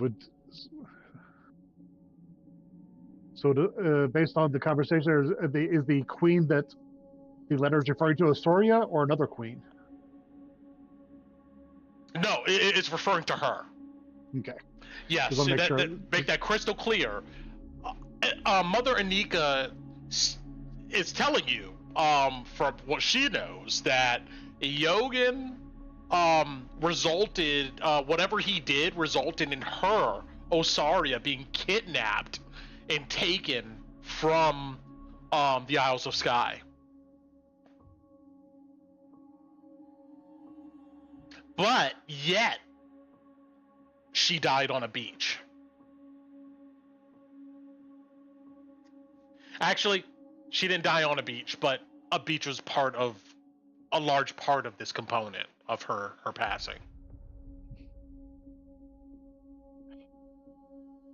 And Astoria is one of the few spirits that has shown up the least.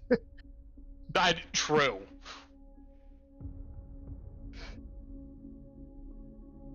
So right now, just these are the bullet points I think you want to consider.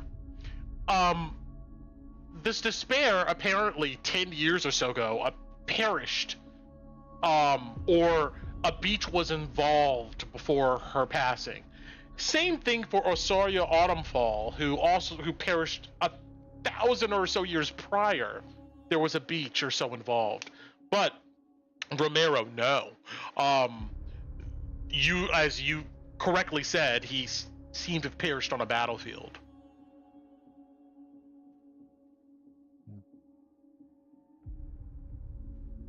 So there is a massive gap in time between Osaria and this despair entity. But there's a possibility that a ritual is involved in both, maybe similar. Yes.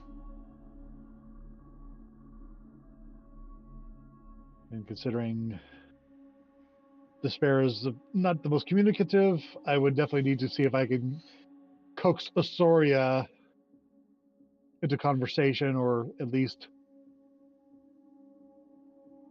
what I'm get going more to do details from her. Is, let me make a note, is our next session, when we begin to get into this lore stuff, a lot of this stuff is going to connect.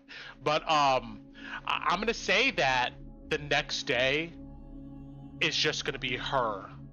That's going to be the entity that's with you. Okay. So you can get a chance to glean some more information once we get into it. But that's what the letter says. That's what this shadow entity of despair is communicating to you. In this moment, I know that there's gaps here. Is there anything else you would like to ask or communicate or do? Not this time. I'm sure I'll have more once I get fill in more gaps and I get the lore done. Yes, you will. All right, let's go back. Okay.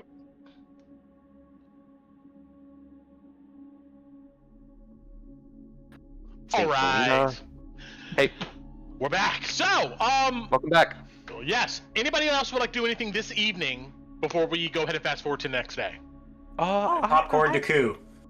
I did want to do. I'm sorry, Torin. I forgot. There's one thing I want to do. I did want to message Anar, because we had talked about that, to see if he'll tell me where he's at. Okay. So she's gonna probably do it in the room by herself.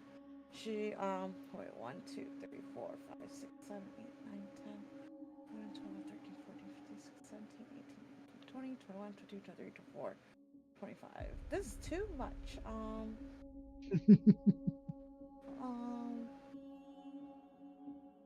Okay, so she's gonna say, Anar, I found something about Mom. Need your help. Can't explain here too long.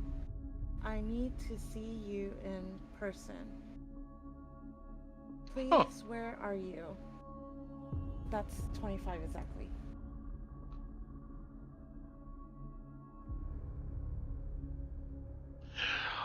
You, as you meditate, well, I'm not gonna be mean about it, but technically, You don't have your little crystal with you. No, it doesn't. Oh, can I not do it? Oh It yeah, does it's a not copper work. wire. I can't do it. Okay, no.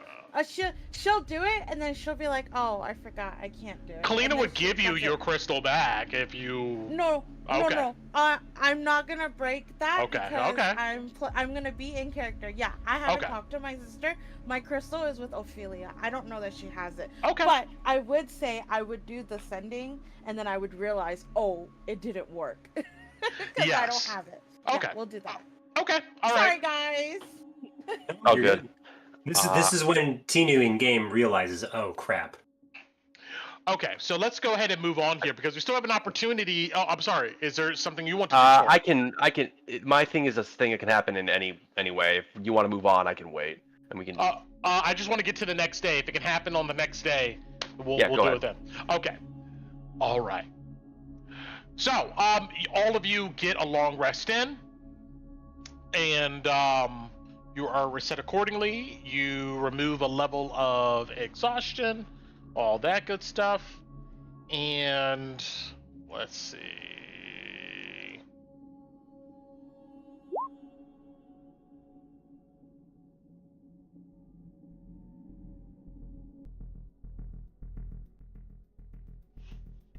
All right. I'm not going to move tokens here at the moment, but just understood that all of you get up the next morning. It's another warm day. I'm going to go to Ron here in a second, but I just want to get you guys on the road of where you guys want to go or do. If you guys come upstairs, you and maybe your alarm triggers Kolabadi, I'm not certain, but you would find these death blow characters. They're gone.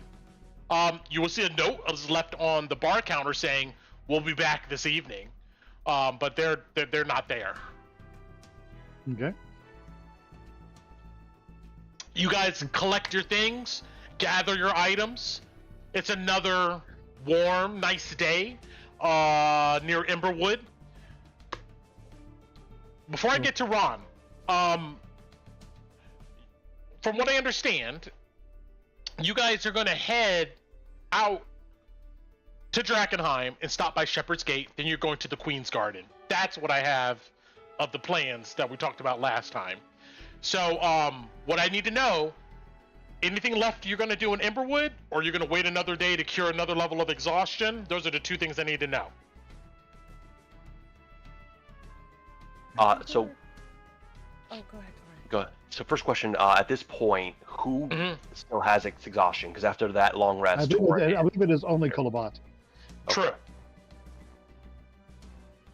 If we're... So Oh, go ahead. Go ahead, Tinu. No, sorry, I've interrupted you twice. No, I interrupted you 3 times. Go. Just go, Torn. Go for it. Go.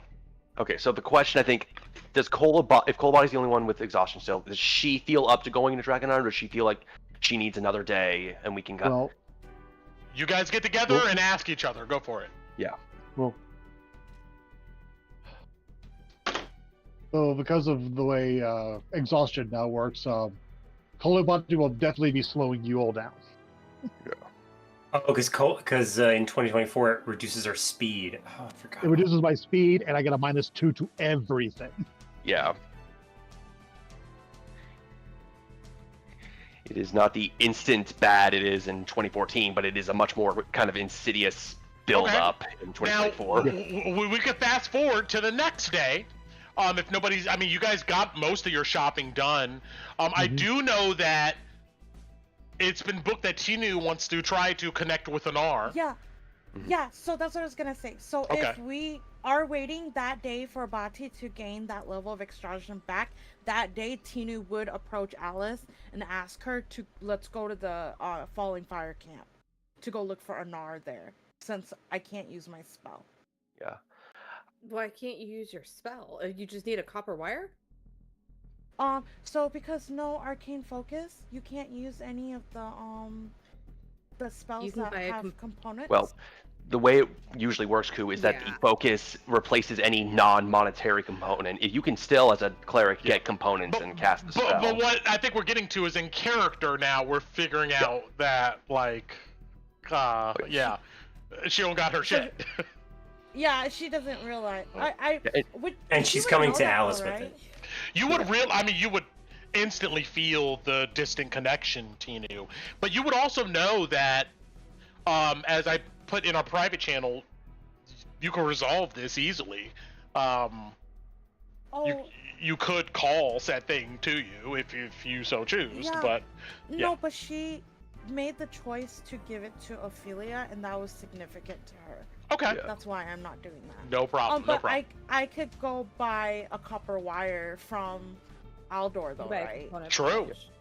Yeah. If So you ask any of the magic casters in the group, they would let you know that that is something you could probably do. okay, so yeah, Tinu would do that instead. Then I would ask Alice to go with me, and then I would try to message Anar that way. And if he doesn't respond, then we would go to the camp. I'll do that. Unless Torin has a component pouch, in which case he may have a copper wire on him. It's probably As better much- for if Either we're really way, getting this. It's probably better. it's negligible. We're gonna say you're able to do that. You're able to go ahead and get the copper wire. Unless Alice doesn't want to go, she comes with you, and you're able to go to Emberwood, do this, come back, all that good stuff. You would know after performing this ritual that it connected with Anar, but he didn't respond. Fucker. He's not in the city. So He left you on red. City, right? Yeah, he left you on red. Fucker. Yeah, I would tell Alice. Can we go check, or at least see if he's at the camp? He didn't respond. Yeah. I don't know where he is. Yeah. Alice would I guess take he doesn't Tinu. care about Mom anymore. If Torin knows you guys are going to the camp, he would remind you that the last time he went there by himself, they were very cross with us because not only did they know what we did, but Ron had one of their stones and had not returned it. So Yeah. he would go with you just in case, because that might still be Well- the case. Sneaky. Alice would sit there and tell Torin, because she would have already told Tito at this point to take off her chainmail if it's loud. Alice, we're not walking in brazenly. Oh, So- Tinu has a chain shirt, I think. Yeah, so I don't have disadvantage on my stealth. If it's a stealth mission, then he will probably, unfortunately, sit this one out. You Then can come and stand outside. I'll leave Ellie Yeah. with you. okay. Okay. So Loey, Kolabadi, obviously we're chilling for this day here. Kaput, is there anything these characters want to do? Because I'm about to switch over to Ron really quick. Kolobati will go outside and Ray of Frost the patches outside. Yeah, you come out and it hasn't changed. You Ray of Frost it, and yeah, it disintegrates and then eventually melts away. And then I'll go back inside and study my Book of Shadows and swap that cantrip out again. Got it. Torin, are you going to finish this day learning your spell? Is that what I'm? I mean, absolutely. And if I do learn it, the thing I'm going to do with it first, I'm going to take the book with the magic lock. Uh-huh. I'll probably do this outside just in case, but I will try to use the knock spell on it to disable that lock and see if it opens. Okay. All right. We'll get back to that after you guys' trip to Hendrick's farm. So okay. As they're leaving, Mhm. seeing that Alice is going, Kaput hands her 2 vials of alchemist fire. Oh, bless you. Burn the whole place. I can down. create one. Yep, I can create 1 per long rest. So it's been 2 long rests. So I've created 2 for her. So Oh. Yeah. Thank you. Okay.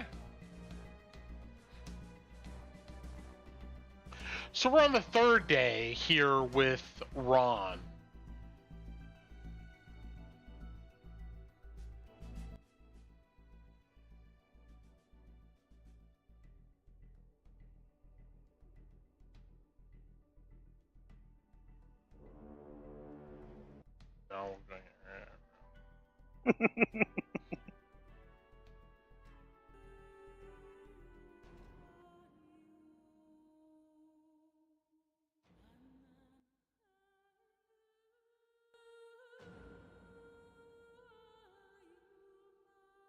Okay.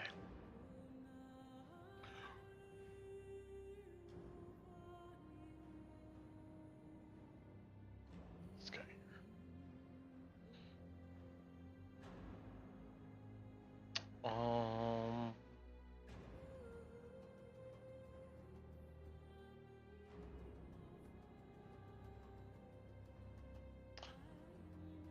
Let's do actually this.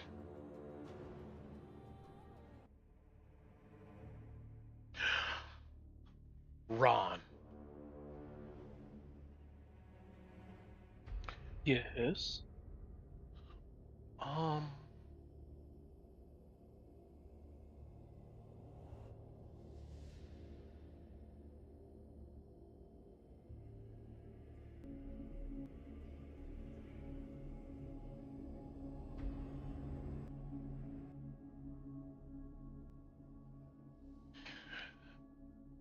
In the cellar of St. Selena's monastery, you're still covered in the octarine glow of all these crystals sitting in these stone alcoves. Right now, Martin is not down here. You are feeling the effects of literally being up for 48 hours, almost 72 hours straight. Your head swims with memories of long ago and memories current. The meteor falling, or maybe the communion you had with your fellow druids out in the forest. Whatever it is that's in your mind, you feel the exhaustion and the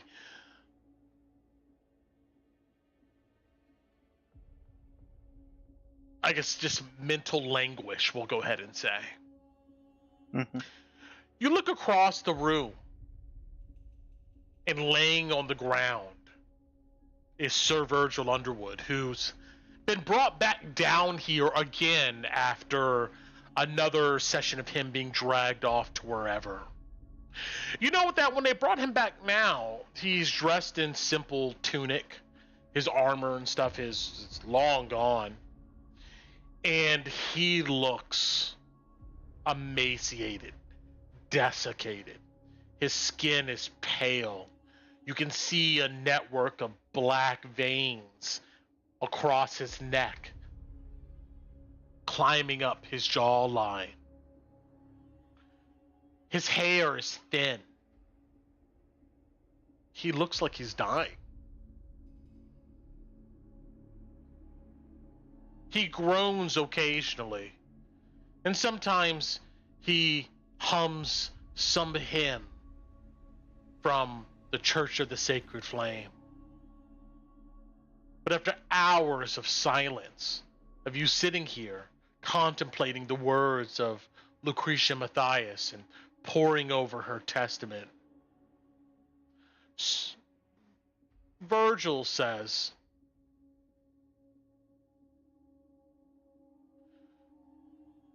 "So what's it like living for 1,000 years?" Ron perks up immediately hearing that. He's just staring at you on the ground. He looks weak. Ron will saunter over and sit cross-legged, amphibian style, in front of Sir Virgil. Say, well,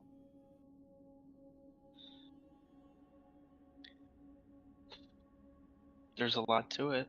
I've seen a lot. I've been many places. What do you want to know? As he's looking at you, he's almost looking through you. And he says, "Did you see her?"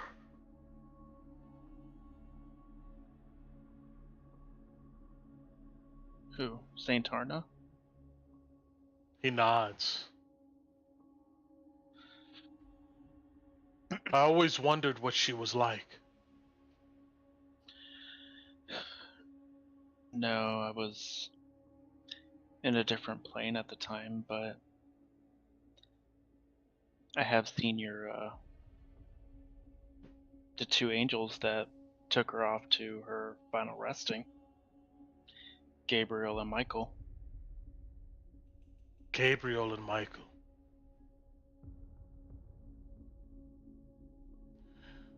Did they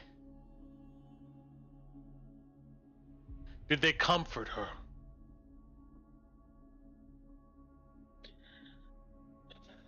I unfortunately cannot see the emotions of the dead. Huh. But I guess at whatever level of peace that would look like, I would say so.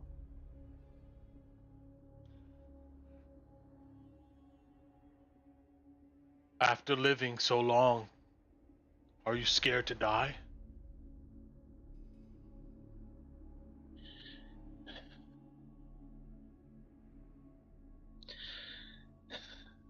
Ron thinks about it.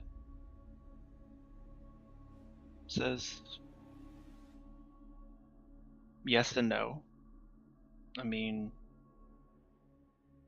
my body may, be, 30, 40 years old, I guess. I don't really have an exact number, as far as its maturity, but, my mind's traveled, again, for millennia, different realms, so. Are you afraid, though? I'm afraid for the fact that I may not complete what I would assume is my final task. But the actual fear of death eludes me. I'm not afraid of dying. I'm only afraid of the repercussions of how I die and what may continue after. Sir Virgil Underwood just kind of stares off in the distance. You could tell, like, he's more in his mind than he is in this present moment. He goes,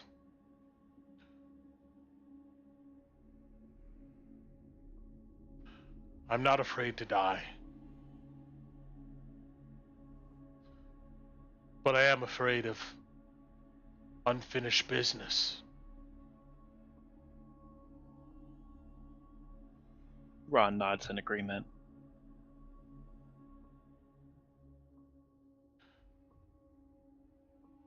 He looks at you.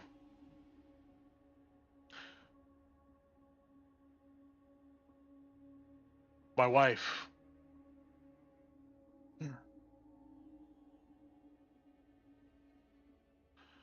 Maybe one day you can send message to her.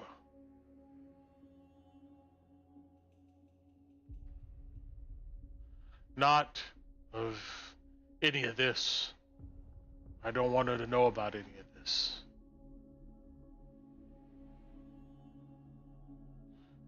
Just that I did my best.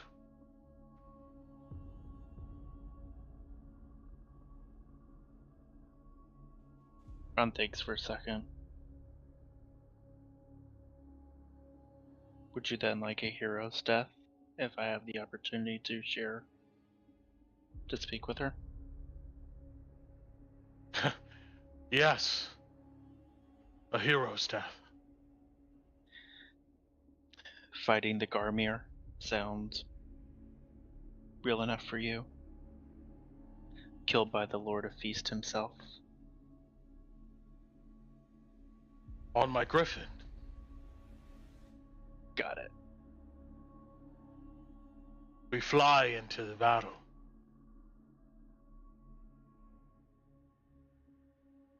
And the Lord of Feast looks up at me. And he sees my faith. And he's afraid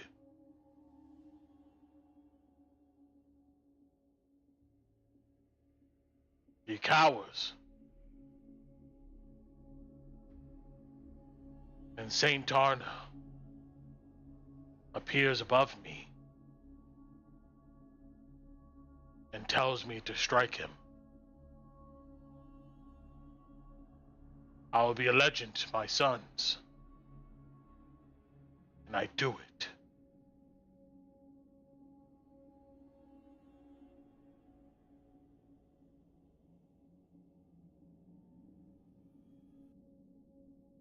And then it's over.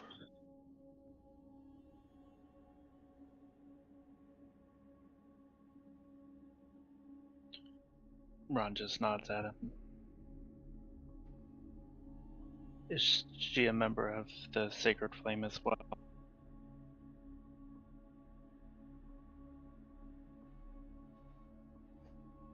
Silence. A minute goes by. Then another. And another. You see Sir Virgil Underwood lays there, eyes open, staring at you.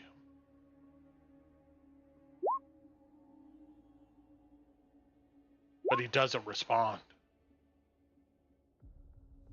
And after a moment, you realize there's nothing there. I'll close his eyes and wrap him up. I'm assuming he has like a very thin blanket or burlap or something. Just as you're finished, you see not Martin, but Martha opens the door and comes down. She nods to you as you know what's expected. Ron nods back and looks at her. He's beyond now. If someone would like to take him. Martha looks at Sir Virgil Underwood's body. Then she shakes her head. We gave him a chance. But he wouldn't listen to the sacred flame. The falling fire. The true flame. We will deal with him. But she gestures you up the steps. Ron will oblige. All right. Let's go ahead and take 10 minutes, and we'll get back to this. All right. I need to use the little boy's room.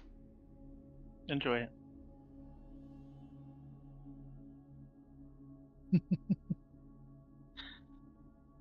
I'm all alone.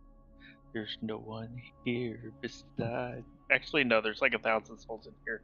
Yeah, no, there's voices. Nobody knows. Yep.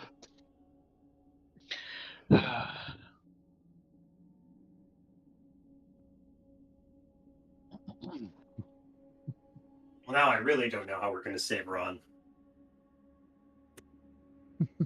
I think he has to save himself.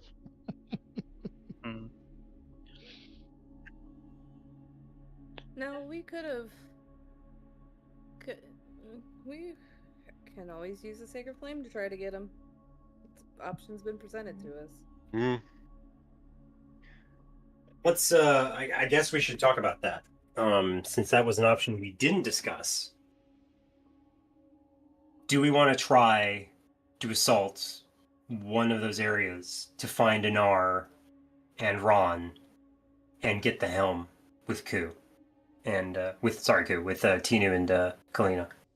We want to do that.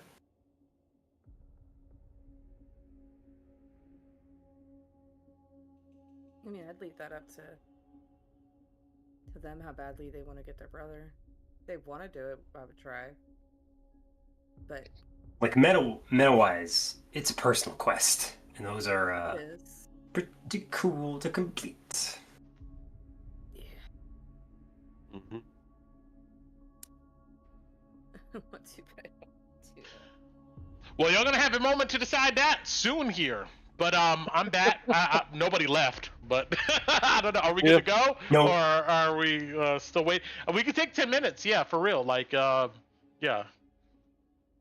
I mean, I'm good regardless, so it's up to everybody else. I'm ready to go. Okay. All right. Let's keep it Yeah, moving then. I'm here. Okay. So let's go to the top.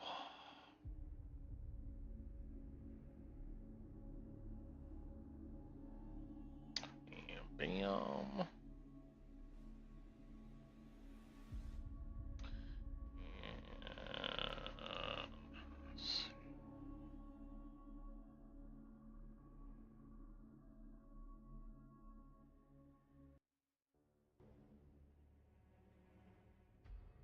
right.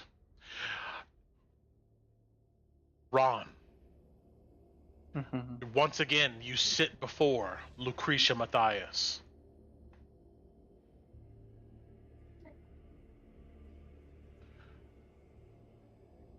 And I've got my notes up. no problem. 1 second. Let's see. Just want to get her. There we go. All right.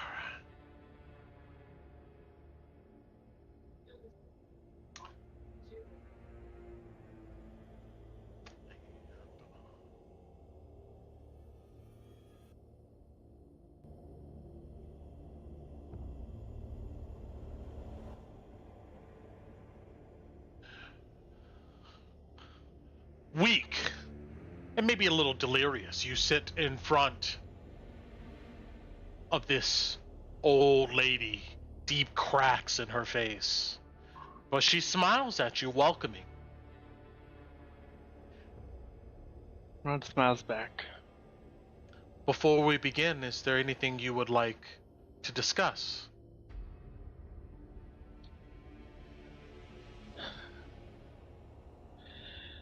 Of all the questions I have, I guess the most pertinent is, we did discuss empathy Yes. and seeing Sir Virgil, take his last breath and his last wishes. You see a worried look come over her face. Then she looks behind her. As you can see, some other acolytes and followers of the Falling Fire are pretty much carrying his body up out of the cellar. She sighs heavily and shakes her head, almost in disappointment. So, I guess my question of the day is, what empathy is bestowed upon him?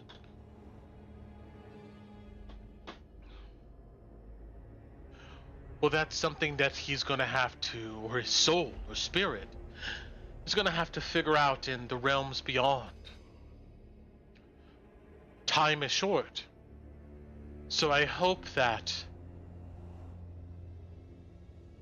the cleric understands what it was all for and his place in the tapestry of the end of the world. I empathize with him. I was like him.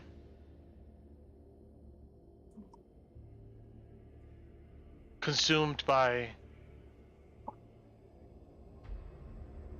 doctrine. And I think about the many people I've hurt over the years, spreading that doctrine.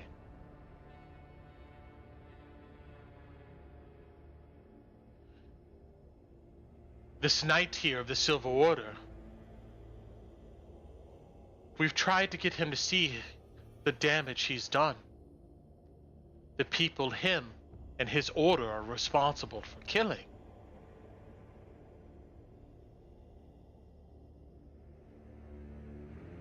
He could not empathize.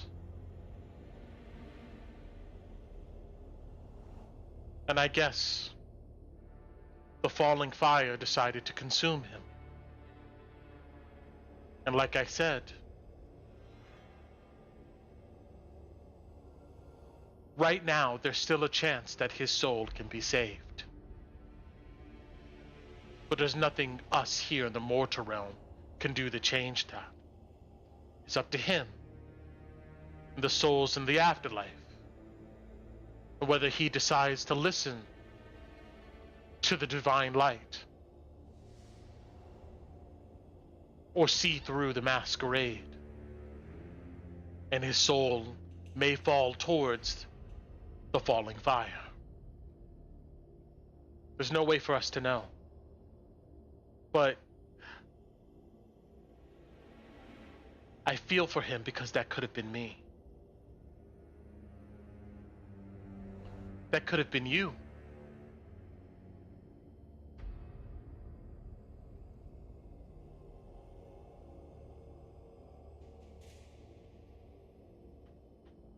Rund nods.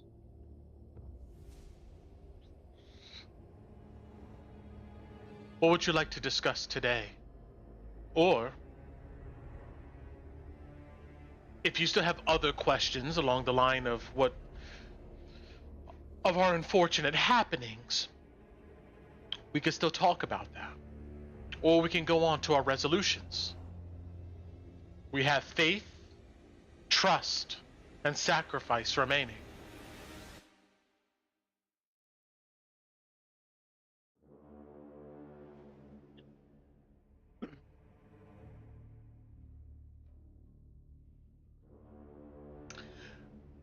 Yeah, right.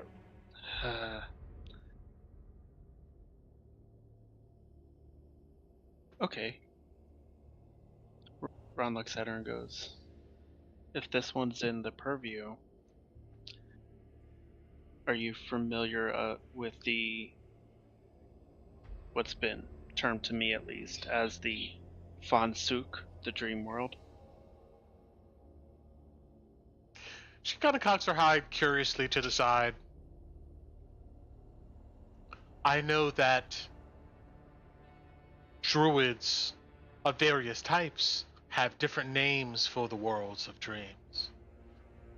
I think that most acolytes of the Sacred Flame are just taught that it's called the world of dreams, or dreamland, the dream world.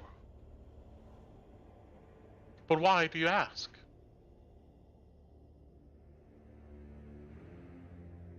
I'm familiar, yes. Because my dreams, nightmares, etc. started the day the meteor landed, or the day the meteor fell. And I'm trying to understand the correlation between the two.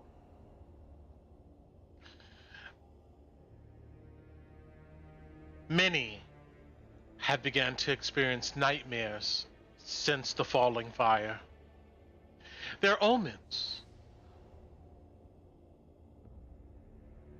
They tell your spirit, your soul, your essence that the end is coming. And if you do not cleanse your spirit and come to terms with that end, all is lost for your soul. You're not the only one to experience these dreams, Ron. I've experienced them before the falling fire came. They're horrifying. It showed me the death of thousands. But I'm grateful to have experienced them. Without experiencing those horrors, I would not be here today to try to save others from them. And maybe you should look at it the same way. You have your omen, Ron. The end is coming. You must come to terms with your essence, or whatever that conflicts it with. Then after you've come to terms with it, like I, you can guide others to the fire.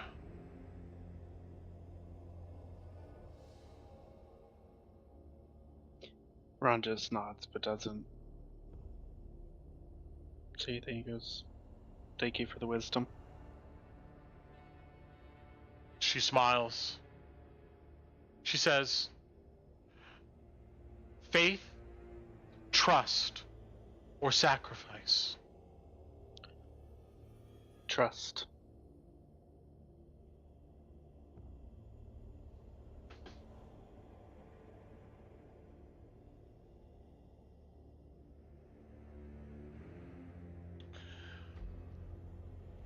Right now in your life, Ron,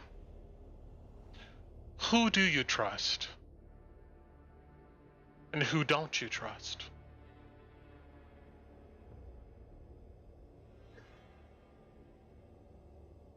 Right now, in this moment. And of course, you guys are still under the effect of zone of truth unless you resist that.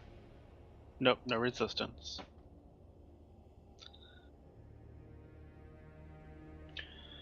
Yes, right Ron now. Says, well, in this moment,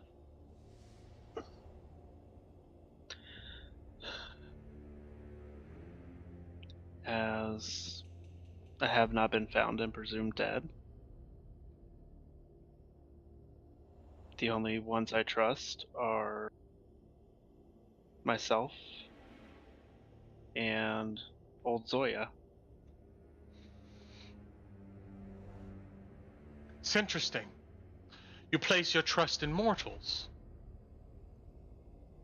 Yet, you say you serve one of the old gods.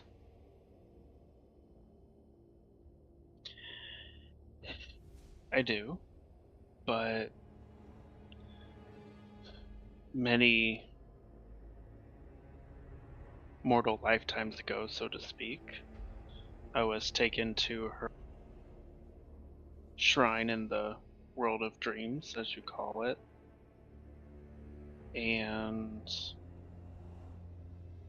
her presence was either diluted or borderline absent.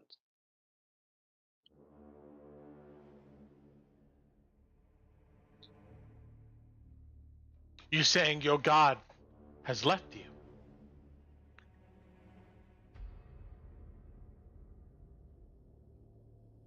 I'm saying I don't know. Although my god originally granted me my abilities, I don't currently know where she lay, or if even she's alive, so to speak, at all. So you doubt her? I doubt her existence. I don't. You see, she like leans back with that.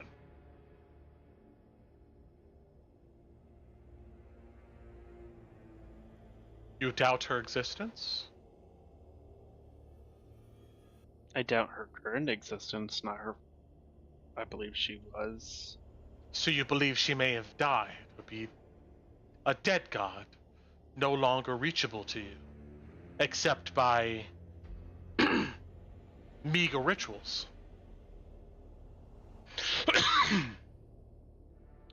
Ron suppresses a scoff at the word meager. You scoff, but you don't seem to have faith that her power is here. I guess for me, the fact that I can still derive the power that I do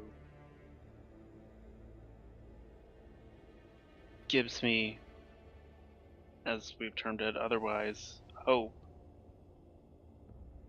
that her being or essence lives on elsewhere, which is how I'm able to still do what I do. You have hope, but you have no faith.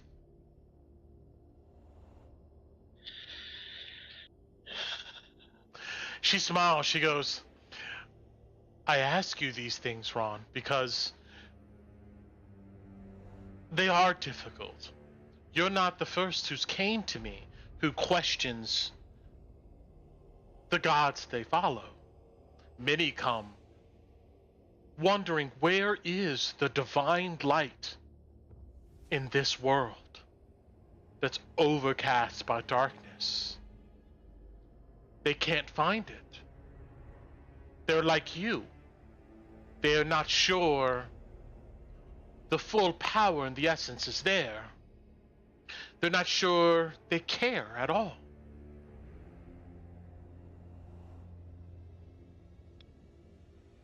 And they're right.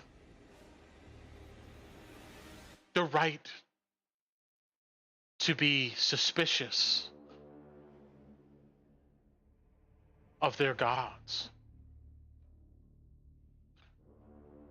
Where are the old gods? Where is the divine light? Many suffer. There are those waiting for the sacrament right now that will not make it because we don't have enough champions to help them. But where is the divine light? Where is the old gods?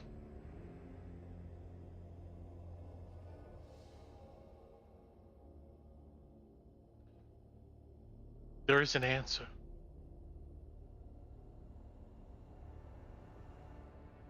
The answer is they are consumed.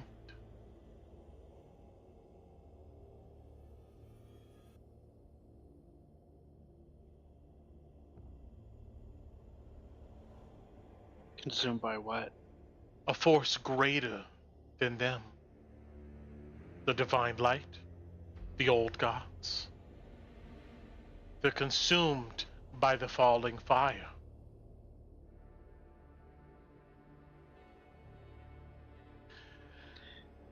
There is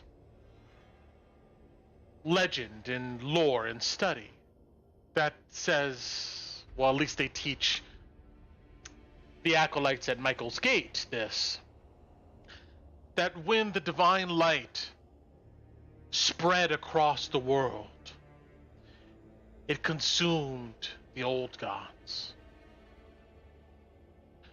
Their powers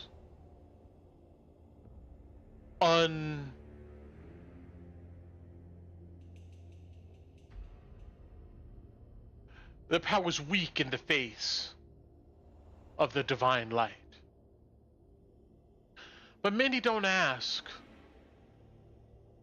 what is more powerful than the divine light that can consume it?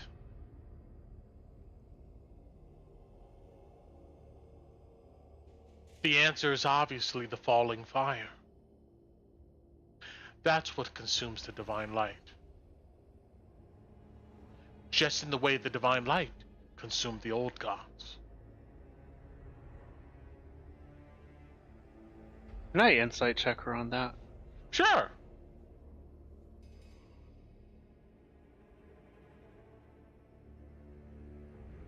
And I'm sure the result's going to be the same. Dirty. The only thing you can glean, I guess, that is of interesting information is that she wants you to believe this. You could tell that she really wants you to believe this idea that gods can be consumed by other entities or gods that are more powerful than them.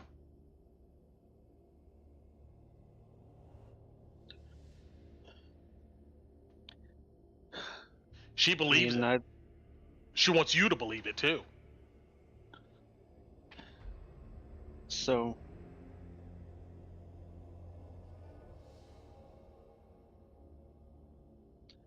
and he'll look at her and like, so I guess I'm not sure how all this falls under trust, but No, I we've have kind of seen- expanded our conversation, yes.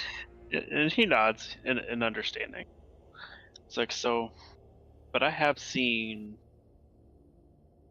at the monoliths of the old gods, I have seen a force in that realm that I've been unable to determine if it is truly the divine light that consumed them or something else. What is the other thing that you think it could be?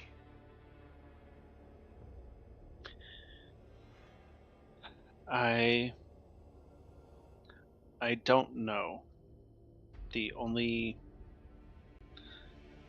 other piece of information I can provide that's not speculation is that I know where it I know Saint Tarna had the essence of one of the old gods as well. That is some interesting information that you have, Ron. Not many people would know that the essences of the old god was taken, consumed, and then changed into something else. But Saint Tarna still wore that emblem. Your intuitions are right.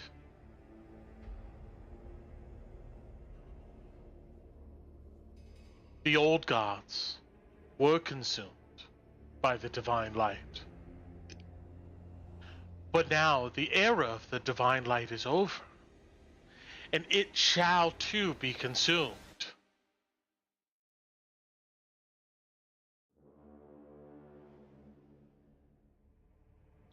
That's what this is about, Ron. The world is changing, evolving. Old gods, we can even call the divine light that now. The old gods cannot persist in the face of the falling fire. They will be consumed like they have consumed your gods.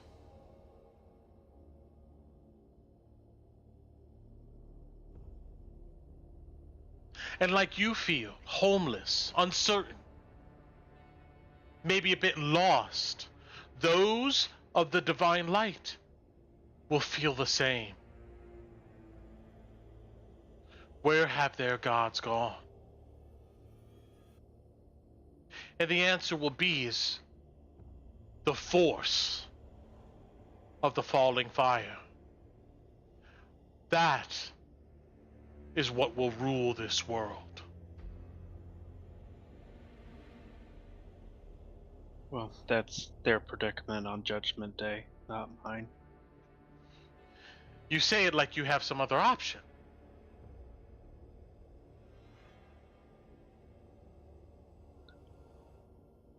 Your gods are gone, Ron.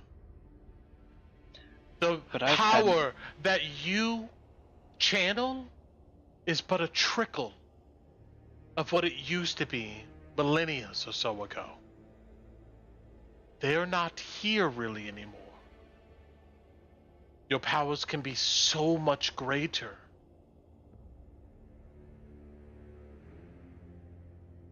With the falling fire.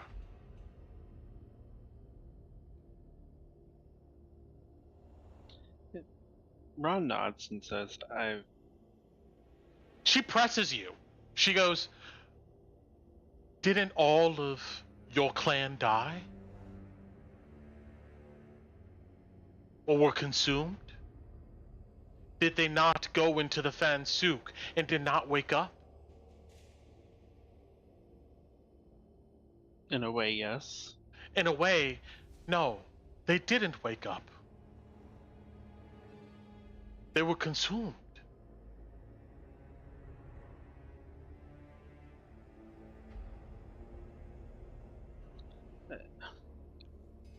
I'm just still trying to understand how that's a good thing. It's not whether it's a good thing, Ron. It's what is happening.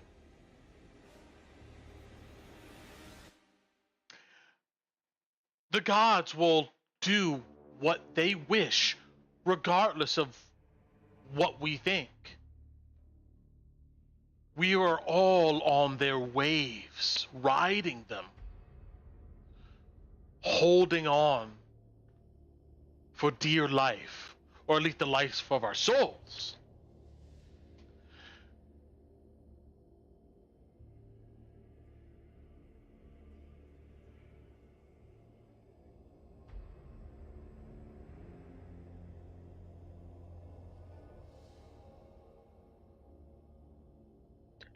Ron just kind of takes a moment.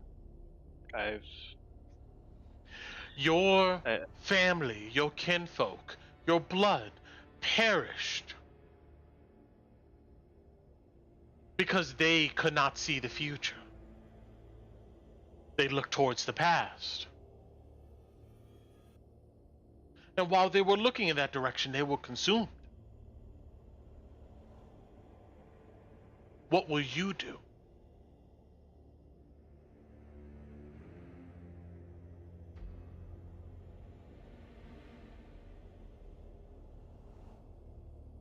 They are gone. And the divine light will go with them. And there'll be nothing left but the falling fire and the end of the world.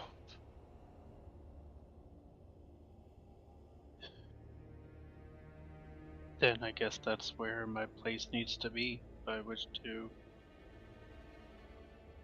for my soul essence to survive. It does. You must trust in the falling fire and where it leads. If you don't, it's delusions. It will come and consume you. And those like you. And those that are a part of the church. Trust is built on evidence through experience. We both witnessed the power of the falling fire bringing us together under these extraordinary circumstances, Ron.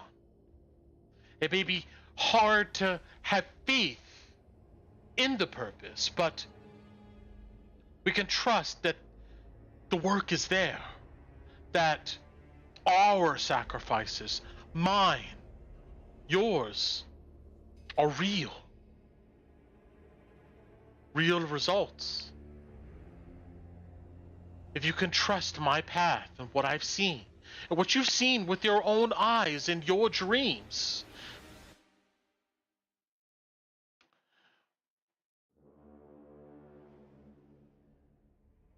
it will lead to selflessness. Selflessness as we give ourselves to this higher power, the falling fire. Trust.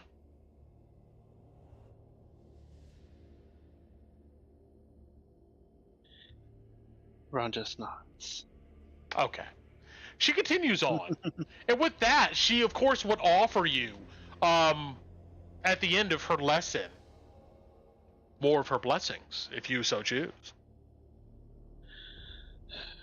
Ron looks at her and says, no, not today. I need to meditate on this session. I see. Then smile comes across her face. Then meditate, Ron. We'll talk tomorrow. He nods back. Okay. With that, I need you to go ahead and roll me 2 Constitution saves. One for contamination, another one for exhaustion. Go for it. You got it. Constitution save for contamination first. Because, hey, who doesn't want some contamination? 'Cause Of course. I do. You, right now, yes, you do. All right. And roll me one for exhaustion.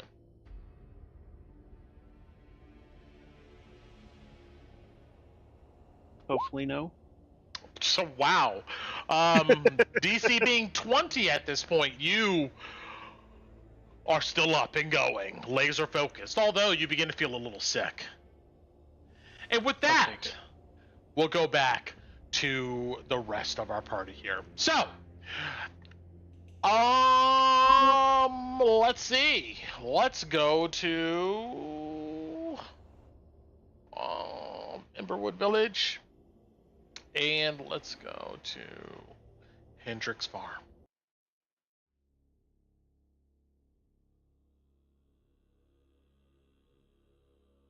All right.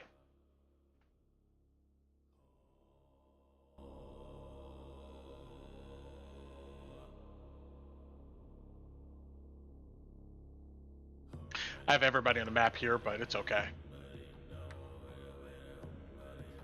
We all know Alice, Tinu, and Torin are here, right? Yep. The rest of the party's chilling at home, you know, do whatever they need to do. Yep. Okay. You guys move across the desolate fields of Hendrix Farm.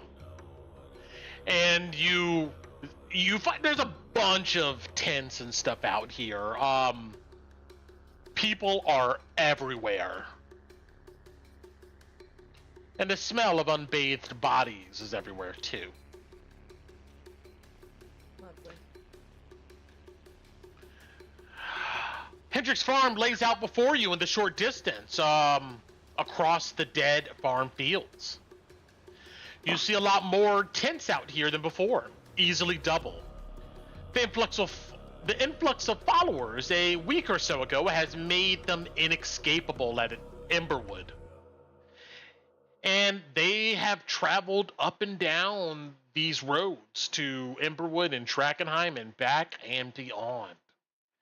It looks like one grass field has been turned into a training yard, and even from your distance as you're approaching, you can see the imposing figure of George Hopper training some of these people in basic martial tactics. A bit further off in the distance on some old horse pasture are a bunch of old wagons full of burlap sacks, small crates, and barrels. More followers congregate here, busy with some work. Before you can make it much further, though, the followers in the main farmhouse area look at you three with suspicion and slowly stop what they're doing and watch you approach. An old windburn-faced man with white hair and a beard approaches with a limp in his step. Wait, I thought we were sneaking in. Yeah. I don't think we're opening the wall. Yeah, I'm Open waiting the- out on the okay. side, and those two are sneaking in. How Yeah. are you sneaking in? It's an open field, and right now, well, let's see, what is the time we're talking about? It's the next day. We'll say it's in the noon time. It's you know, sun's high. It's a warm day. Would you have wanted to wait until night? Yeah, I would have been fine Or- with that. Cause she knows that they want to like kill us. They said they would kill us if we come back. So They didn't say I would that. want to go. That's what she understood. Okay. So Okay. we would want to sneak in, and Torn is supposed to be like on the outskirts with Ellie, just far enough where like if we need him, he can come. That was, I believe, Okay. the plan, yes. Yeah, we would wait because they normally gather around that fire at night. That's the pattern we've seen from them, right?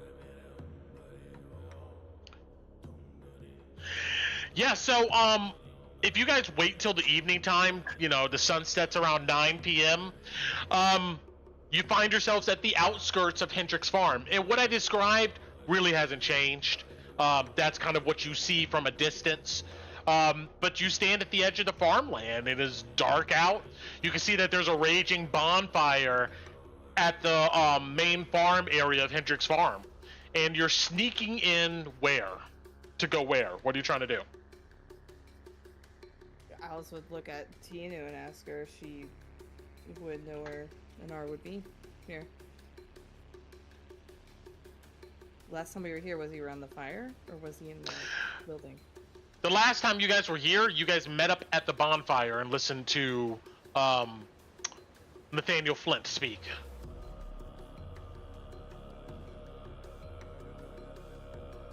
Yeah, I guess we can just try to sneak up through the... dodge between the wagons. Trying to stay away from the... But where are you going is what I need to know. Like, where are you sneaking to? Like, what's the... Right, well, that... Tinu, where do you want to sneak to? Do you want to try the bonfire, or you want to try the... I would say...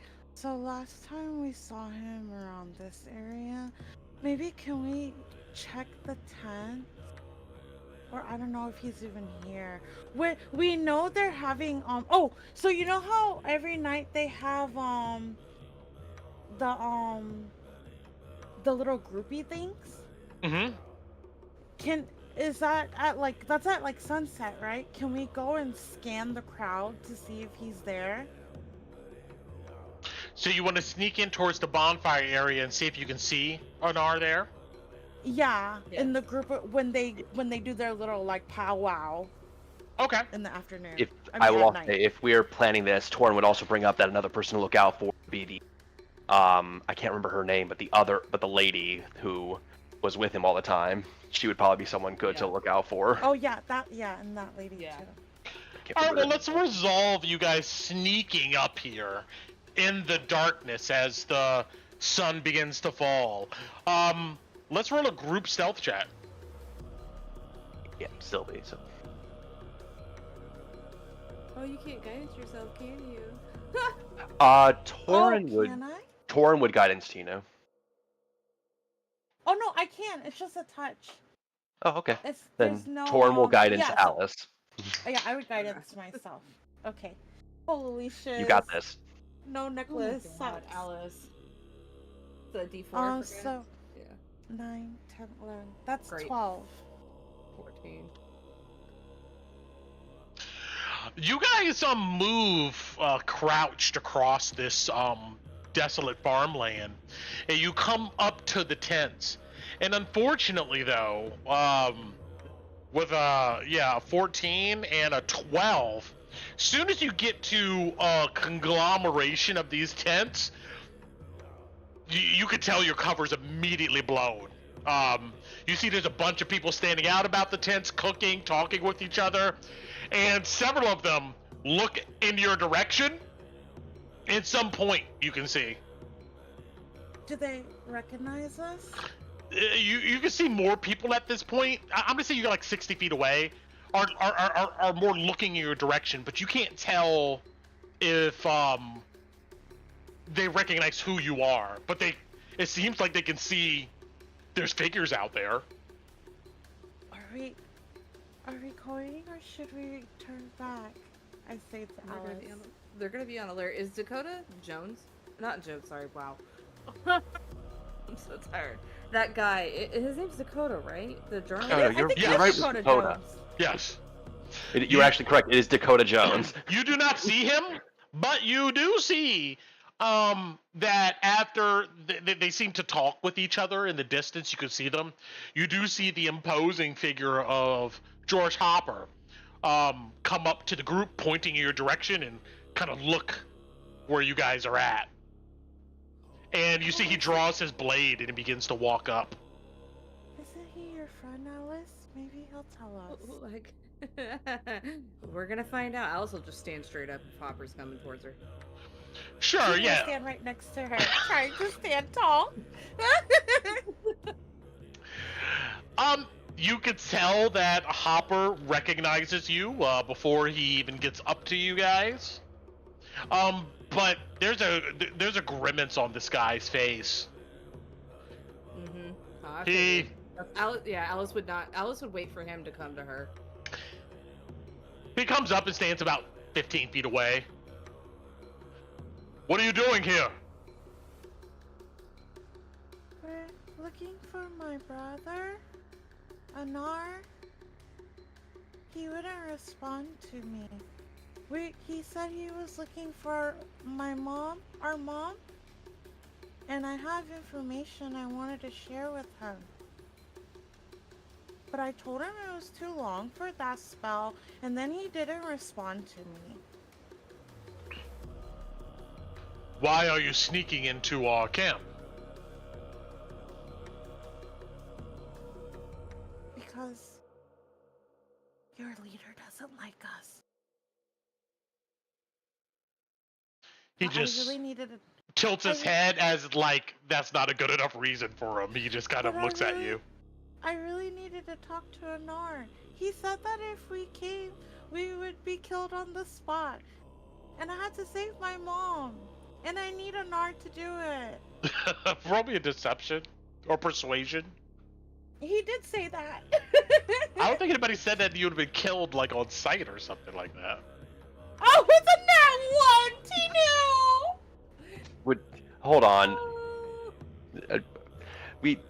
Never mind. Yeah, I got Go nothing. ahead. Can she use my inspiration, Brett? Yeah, that was what I was gonna ask, but I didn't know if I should. No, save your inspiration. Hopper, Okay. he looks at you with complete suspicion, but he glances at you, Alice. He goes, "Wait here." Okay. Wait, we just need to know if Anar He doesn't. Tinu, Yeah, Tinu, you can Tinu, tell. okay. He just walks away. He doesn't even stop. He's going to get the leader! You already know.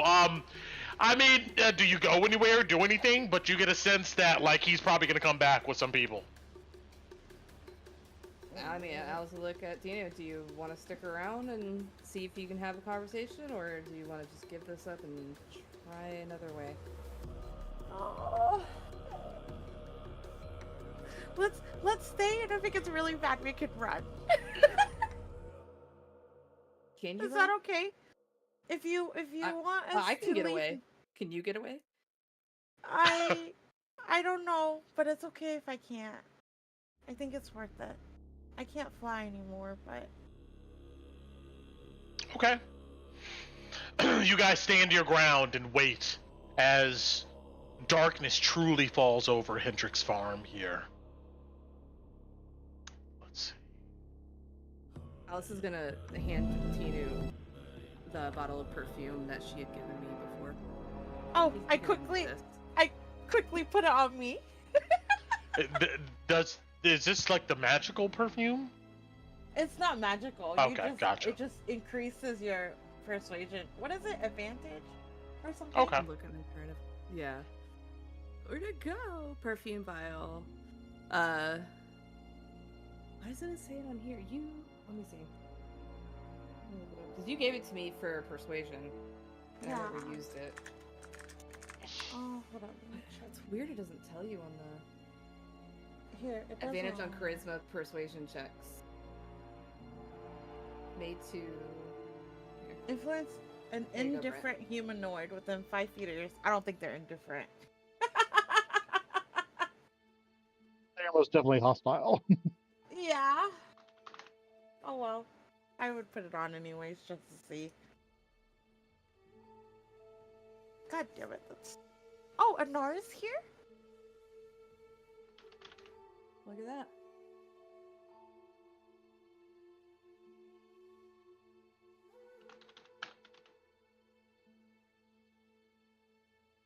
Oh shit, oh shit. Okay. It takes a good, like, 15, 20 minutes for them to show back up. The whole time you're standing there, there's a bunch of people swarming around, moving to and fro from these tents, and all of them look at you guys with suspicion. Eventually, Nathaniel Flint, dressed in his gray robes, he's holding a walking staff. George Hopper, Sylvie Roseshot, and your brother Anar approaches. Sylvie stands next to him, holding his hand. You can tell by the look on his face, Tinu, that he doesn't seem to be in a good mood at all.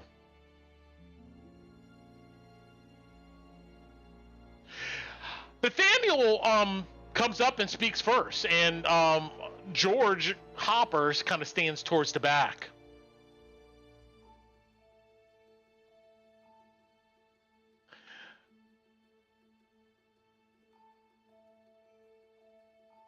Mr. Flint gives you guys a wary look.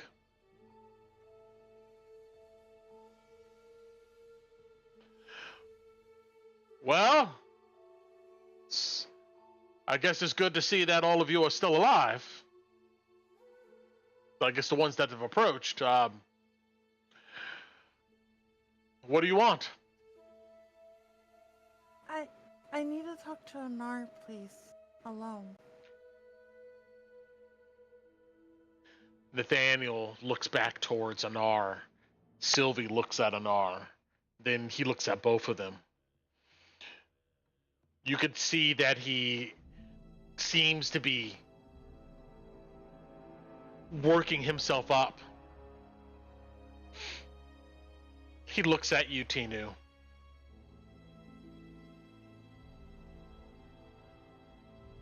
You show up here and you don't bring back Katja stone, crystal.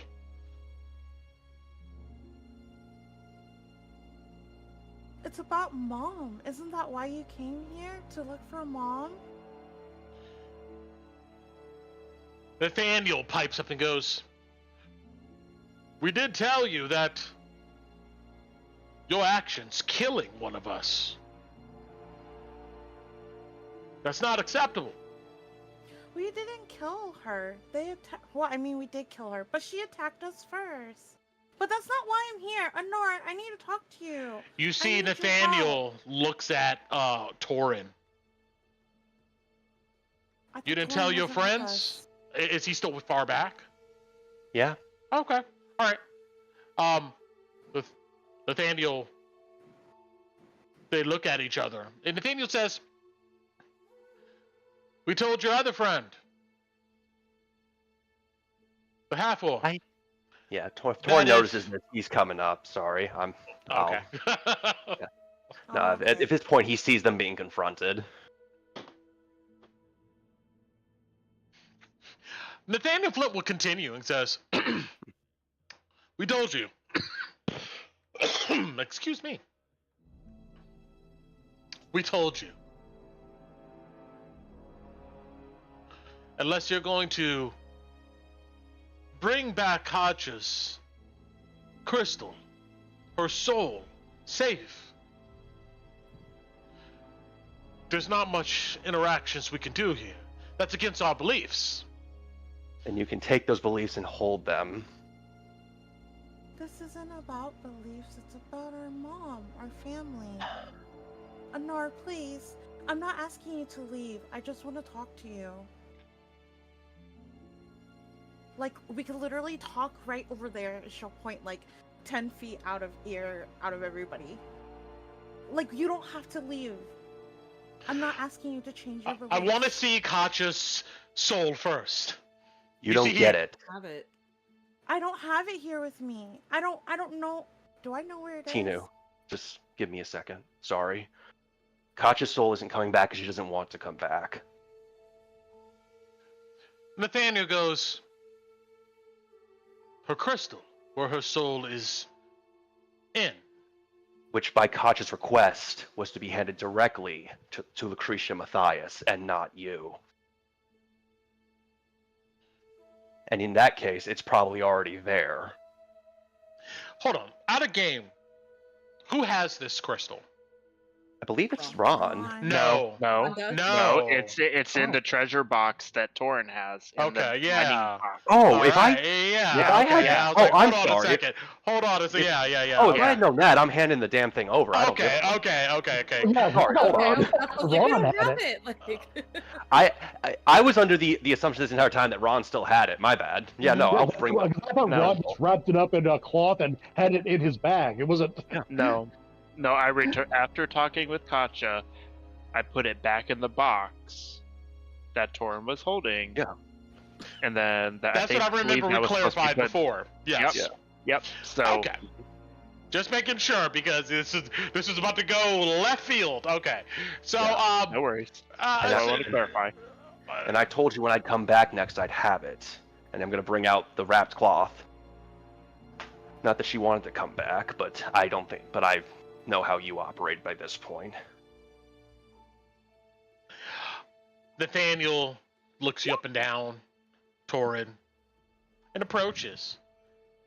And he extends his hand out.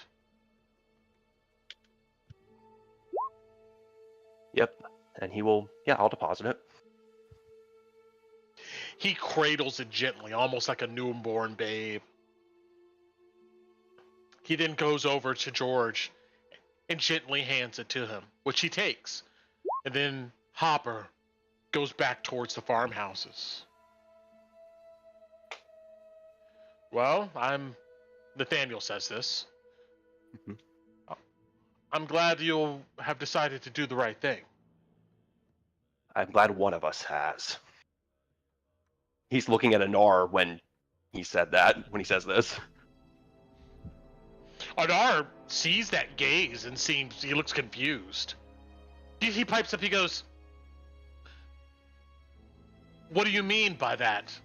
Your fucking sister's here begging. Talk to her. You know nothing about my family. I don't give a fuck. Then what are What's you doing going on here? in your family? And what's going on? Then why do you Your tell me to sister- talk with her? Because she's your family, you stupid little shit. But you don't care. I care about... She's my friend and I care about her. Now get your head out your ass and go talk to her in a field over there, for fuck's sake. Is there anything you want to say, Tinu, at this moment? You could tell that he seems to be not happy with the way this conversation's going. Yeah, Tina would kind of tug on Torin. It's okay, Torin. Thank you. Okay. Can we talk, please? Alone? Without everybody looking at us? Roll me persuasion at disadvantage. Oh shit. As Tord here is like, you could tell that Anar's looking at him. Sorry. He's not seems to be happy. Mm-hmm.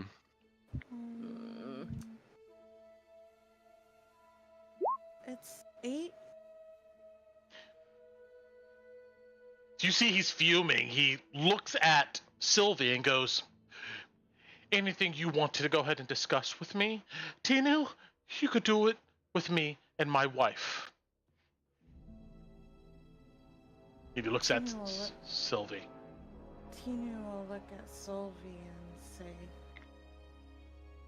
"You know family's important, right?" She says coolly, "I hope it is." Then you would know how important it is that I talk to him alone.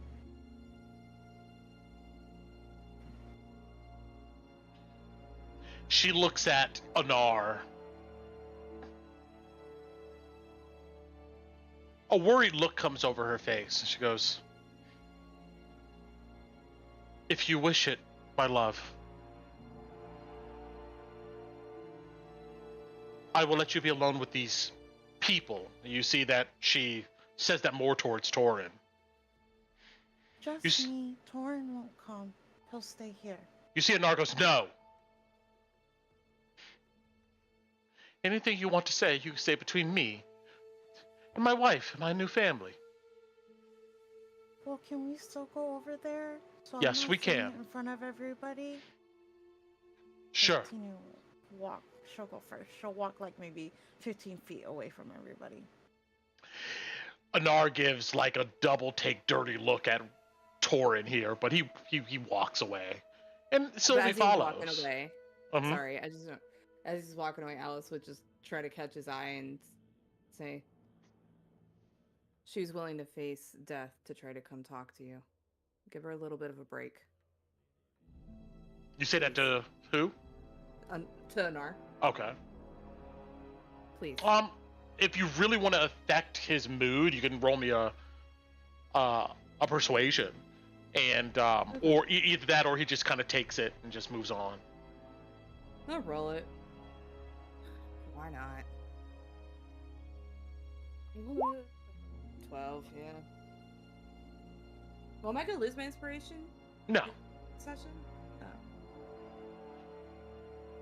Alright, yeah. You see no visible reaction on his face besides frustration. It doesn't seem to take.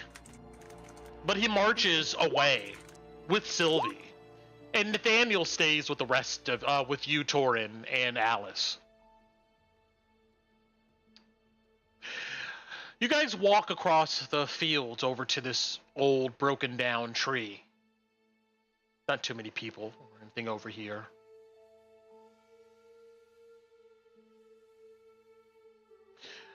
As soon as you get in this area, Anar immediately says to you, Tinu, "You said you had something about Mother. Well, tell me what it is." Tina turns to him, but she turns first to Sylvie, and she'll say, Since you're Anar's wife, you're my sister. So I see you as family now. And family protects each other. So please keep this between us. And she'll dig in her bag. Oh, half the truth, Koo. Okay. She'll dig in her bag and she pulls out the movie disc that her dad gave her, and she pulls it out and she asks, "Have you ever seen this before? Dad gave it to us and said something about Mom always carries it with her." And then she hands it to him, but then she quickly digs in her bag again for the flyer, the thing that says movie, and she pulls it out. "So when we were in Drakkenheim, we saw this, and I think this is what this is. And we were gonna go look, but I wanted you to go with us, because we're all looking for Mom, right?" And she sniffles and she gives him the flyer. "I think we have to go there to watch that, to know what Mom was doing and to find her. And I don't want us to go alone because you're my brother, Nar. You always protected me and Kala. And Sylvie can come too, since she's your wife now. So she's my sister, right?" You can see the gears turning in Sylvie Rochat's head, and after a moment she goes, "I would love to be your sister. But, my love," she looks at Anar, "This bitch." and she looks back towards Torin and Alice.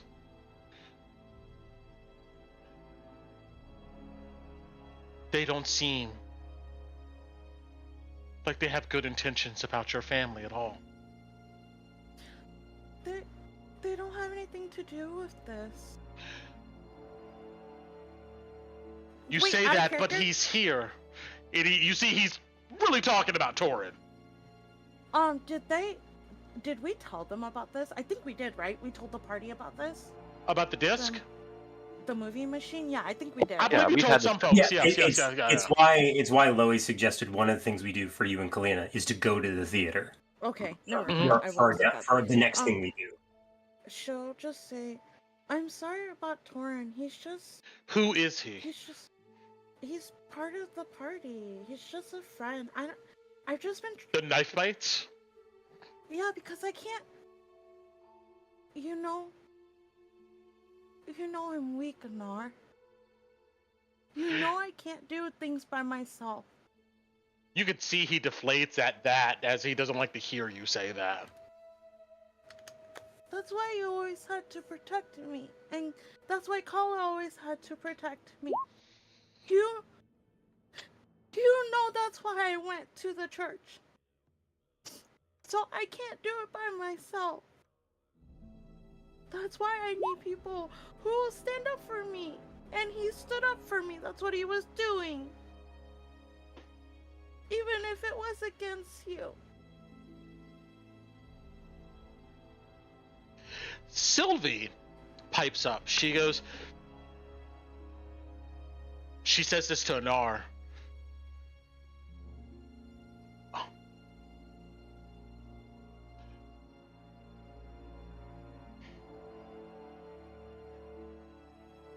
He must have protected your sister because you weren't there.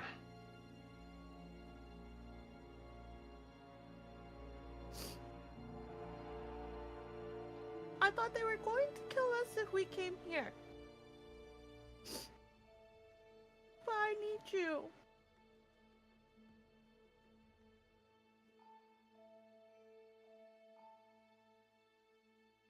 You see, you could tell he's torn. Sylvie then says,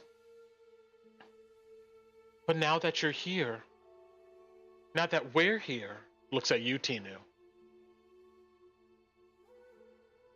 You don't need people like them. We can go together. You see that he grabs Onar's hand.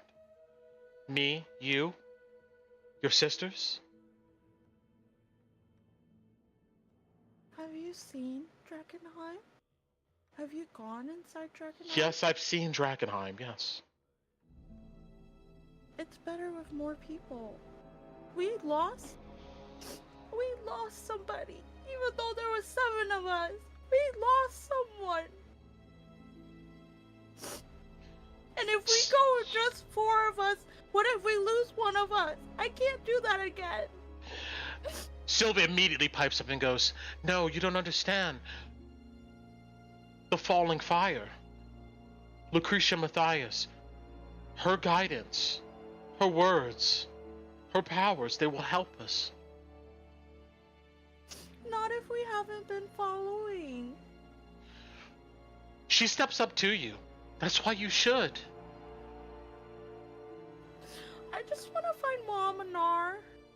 This isn't...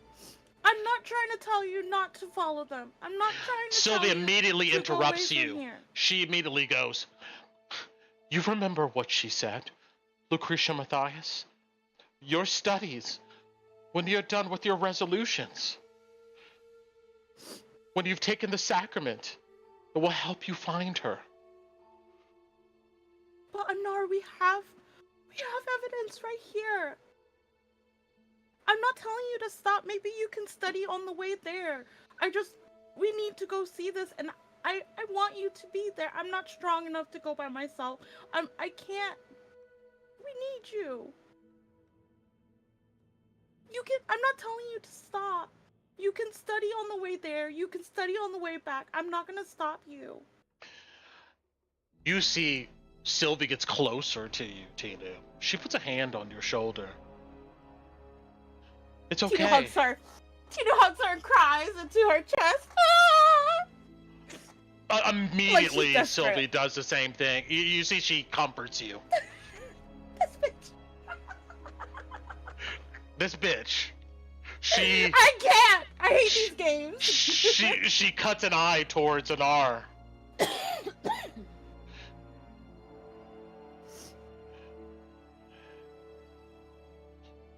You, your sisters, and I. Maybe we should do this. But the others that you're with? She looks up towards Alice and Torin, then looks back towards you, Tinu. They're not here for your mother. I can tell. No, they're not. But they're here for other things, just like everybody else in Drakkenheim is. But they're going that way. You're That's right. why. But they're not here for your soul either. I don't care if they're here for my soul. I care about finding my mom. I care about going to this place and watching this movie. And everything else doesn't matter to me. Even the secret flame doesn't matter to me at this point.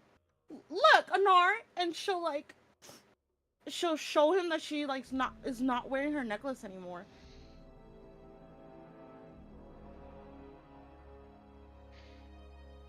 I don't have it on me. I gave it back to them. They were saying horrible things. Sylvie goes, she immediately hops in there before Anar can say anything. She goes, I'm not surprised, Tinu. They've spread lies for generations. That's why I left. And that's why I need them. Even though they don't care about me or my mom or you or all of this, I need to go They with them. don't And I need care, you to come with us. but we care. Isn't that right, Anar? We care. Because I can't lose anyone else, Anar. What, Sylvie? What if we lost Anar there? We're just 2 clerics. I can't even use half of my magic. What if we went and something happened and we couldn't get Anar out? I'm weak. I'm literally here with nothing, Anar. You could tell he's struggling with seeing you in this state. Anar finally says,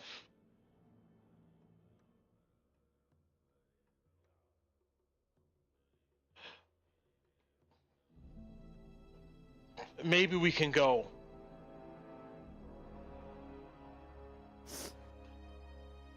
But your friends,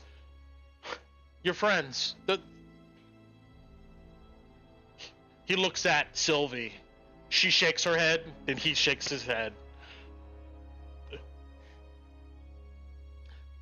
They're not even open to it. Oh, they are. They said they would take me there. I'm no fool. She then says low to you. Your half-orc friend, the way he looked at me, I can tell he cares nothing about any of this. Brett, before I respond, as I'm hugging Anar, I'm hugging him tightly. Is there a crystal in his chest? She's literally squeezing him to it. No, that's a great question. No, there's not. Okay, she'll let him go then. Oh, whew, okay. One thing solved. Okay, she'll say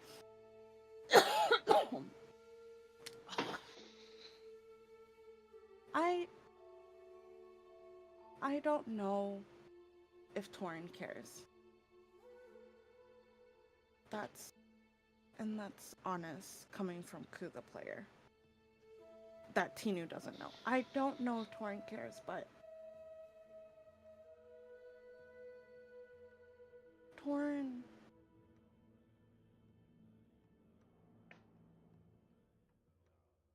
Torin's been there. Sylvia immediately interrupts. She goes, if he cares, and he wants to show it, then we can use donations. Many more followers have come over here over the week or so. Our supplies are low. He brought the crystal back. Sylvie says, but he only did it to talk with you guys, not because he cared about Katja or any of us. Yeah, he brought it back so that I could talk to you, Anar. So, if he wants to show that he cares, she glares at Anar, then he will do something for us. You and your friends. Tinu pulls out 350 gold and gives it to her. Yo, she Fuck you, bitch. she looks at it. Anar looks at it. 350 gold. Remove. Do you tell him how much it is, or? No, it's just a shit ton of gold, Okay. and I just toss it at them, and I say, please, Anar, just come. I have to go. I don't have time. This is proof that I care and they care. And I'll message you when we leave. And I stomp off. He goes, I'm so... he tries to stop you. She'll let him. He looks at the bag of gold and he looks at you, surprised that you would do such a thing.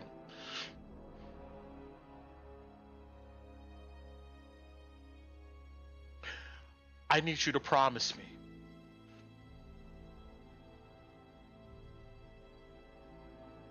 Nothing will happen to my wife or me when we go. No, Anar, we wouldn't do that. I promise. He looks back towards Alice and Torrance suspiciously, but he looks sorry. at you. My headphone died.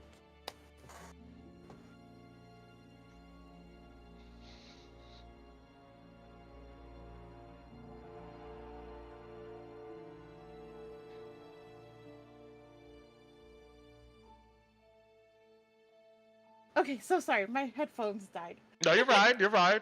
She would say she says they won't do anything, I promise. And Sylvie once I again don't- interjects. She just like tramples over what you're about to say. She goes, I think Hopper should come with us then. If you're gonna bring your friends. Anar just seems to accept and nod along with it. Yeah, Tina looks excited at this. The more the better. Like I said, there were 7 of us and we lost 1 person. So the more people that go, the better.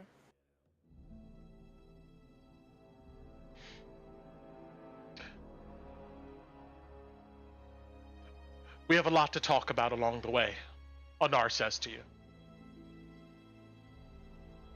Okay.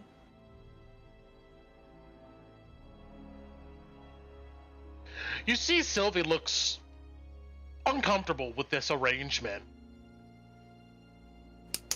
I won! Yeah! That was cool, sorry. Sylvie says,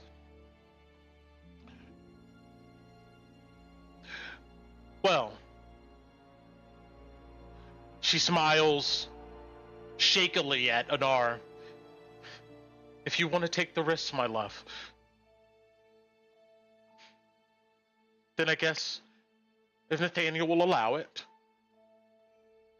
along with Hopper, right, we can go. Anar says, of course, with Hopper.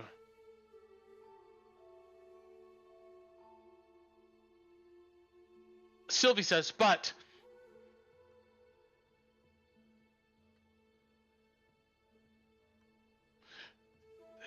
they should at least guarantee or promise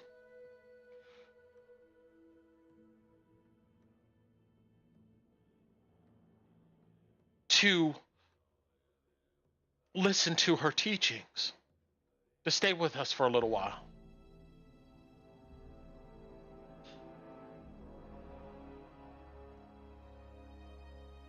Anar says,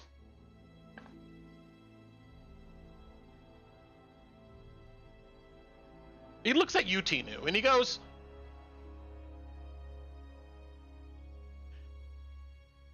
before we go and look at this thing,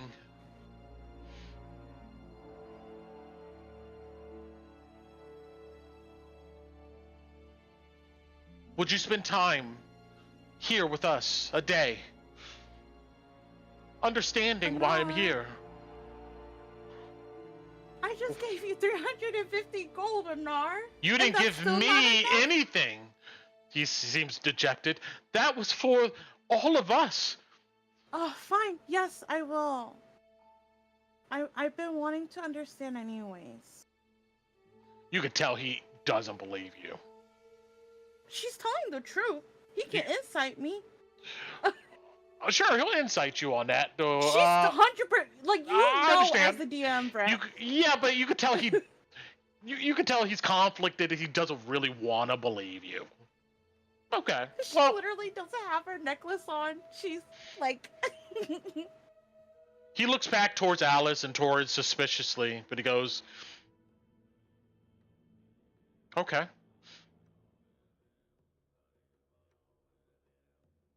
The day before we go. You and Kalina, I want you here with me.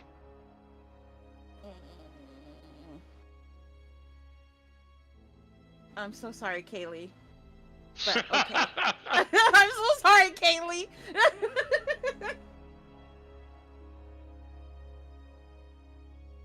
Yeah, she'll not. She'll reach for the movie CD and the flyer to tuck back into her bag. Sylvie's watching your every move. Thanks, Anar. I really missed you. Torrance, like I said, Torrance been protecting me. Soon as you Like say it that, was you, Sylvie interrupts you. You can talk over if you want. I'm sorry, I'm interrupting But as a DM. But no, it's yeah. okay. Yeah. No, she would. This bitch would be doing that. But Tina would keep talking. But he's not you, Anar. He's not my brother. I would prefer my brother. Come. You've had a long day, Sylvie says. Get some rest. We'll talk about it. Tina quickly hugs him again, and then she'll run back to the party. Okay. Torin, Alice, you guys witnessed this conversation from a distance. It seems to be a little bit passionate here and there. But both of you guys roll me an insight. Oh Okay. my god. Alice would be asking Nathaniel a question. Sure, we'll get to that in a second. Yeah, I figured if not today, then Let's. next time. Ooh, 22. Nice.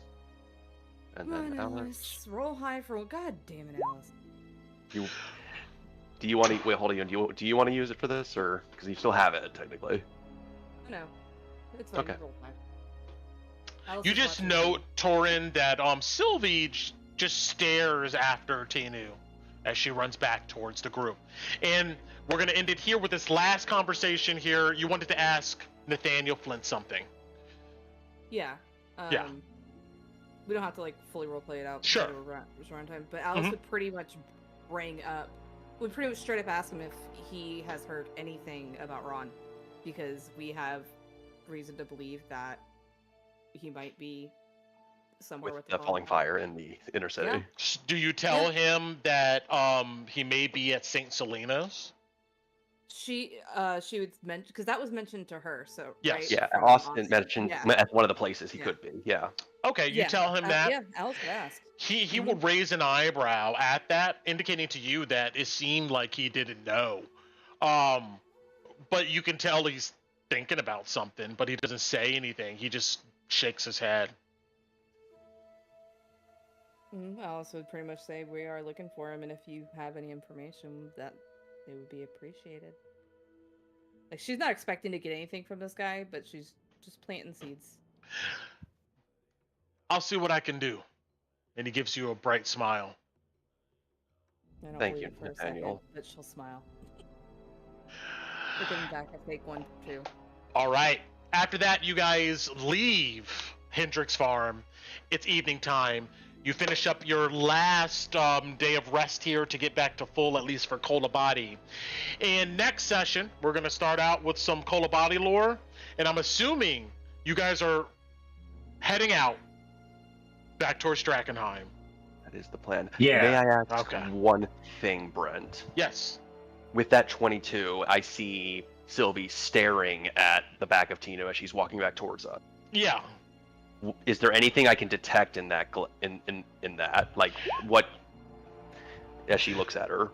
You could tell she's trying to analyze or case Tinu, and maybe you can tell she's just thinking about who Tinu is as a person.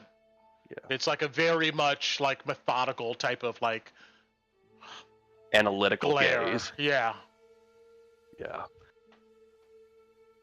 Well, good luck, because Tinu doesn't even know who she is as a person, so... Well, you Good gonna luck find figuring me out. I don't know. if you All right. if you find out something, Sylvie, let me know. That would help me out a lot. Well, you guys now have a dinner date at the, on the way to, I guess, Rose Theater, and maybe you'll figure out more. But good job bringing some passion to the conversation here, Tinu, because they weren't going to go without some type of convincing, without some type of tears. Please, come with me. 350 gold that I worked hard for. You know what? But actually, look here. Oh, man. That killed me. I mean, Yeah, I know. But a peek behind the DM's curtain here. They're going to ask for 500 gold from you. So Okay. Technically, with you cut them off at the bend with a very generous offer. They could offer something. Okay, that's actually because if they Okay. ask for more after giving so much, that would be very greedy for them to do. And they're not lowy, so. they have an image to maintain. Well, True. Tina was desperate anyway, so. Oh yeah, no. But all right, And they're televangelists. all right, opportunity here with Anar, as apparently at some point you guys are going to go to Rose Theater. We'll see what happens after that. Guys, we gotta plan a scene. We gotta bury her in the water like we did. That Can we guy. switch the map? Damn. Yes. Can we switch the map, though? And we're done with game. If you need to go. We're gonna look at that beautiful map. Yeah. Yeah, I'm gonna bounce, guys. Good night. Good All right. game. Oh, good night. Good night, Dova. That was Ron, awesome. Ron survived one more day. So Yes. we think. Holden, Ron, we're coming. Alright, good night, guys. Good night. Good Good night. All right. So, where's Rose Brett Garden? from- Number 21. Did we- Yeah, did so we lose here. him?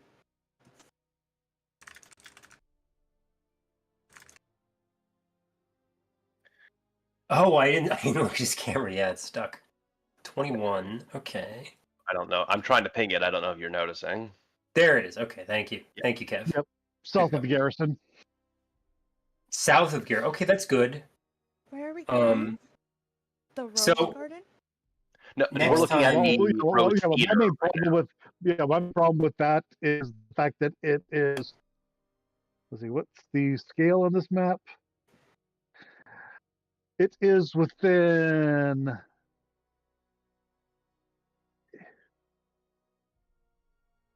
1,500 feet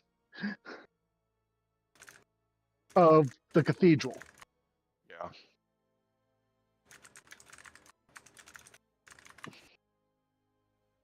Come I can't see the scroll bar on the right side of my screen.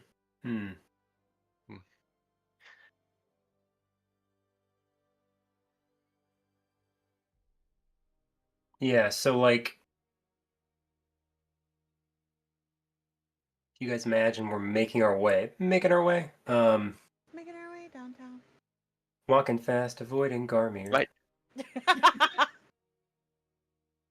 Wait, but then It's about they half a would mile.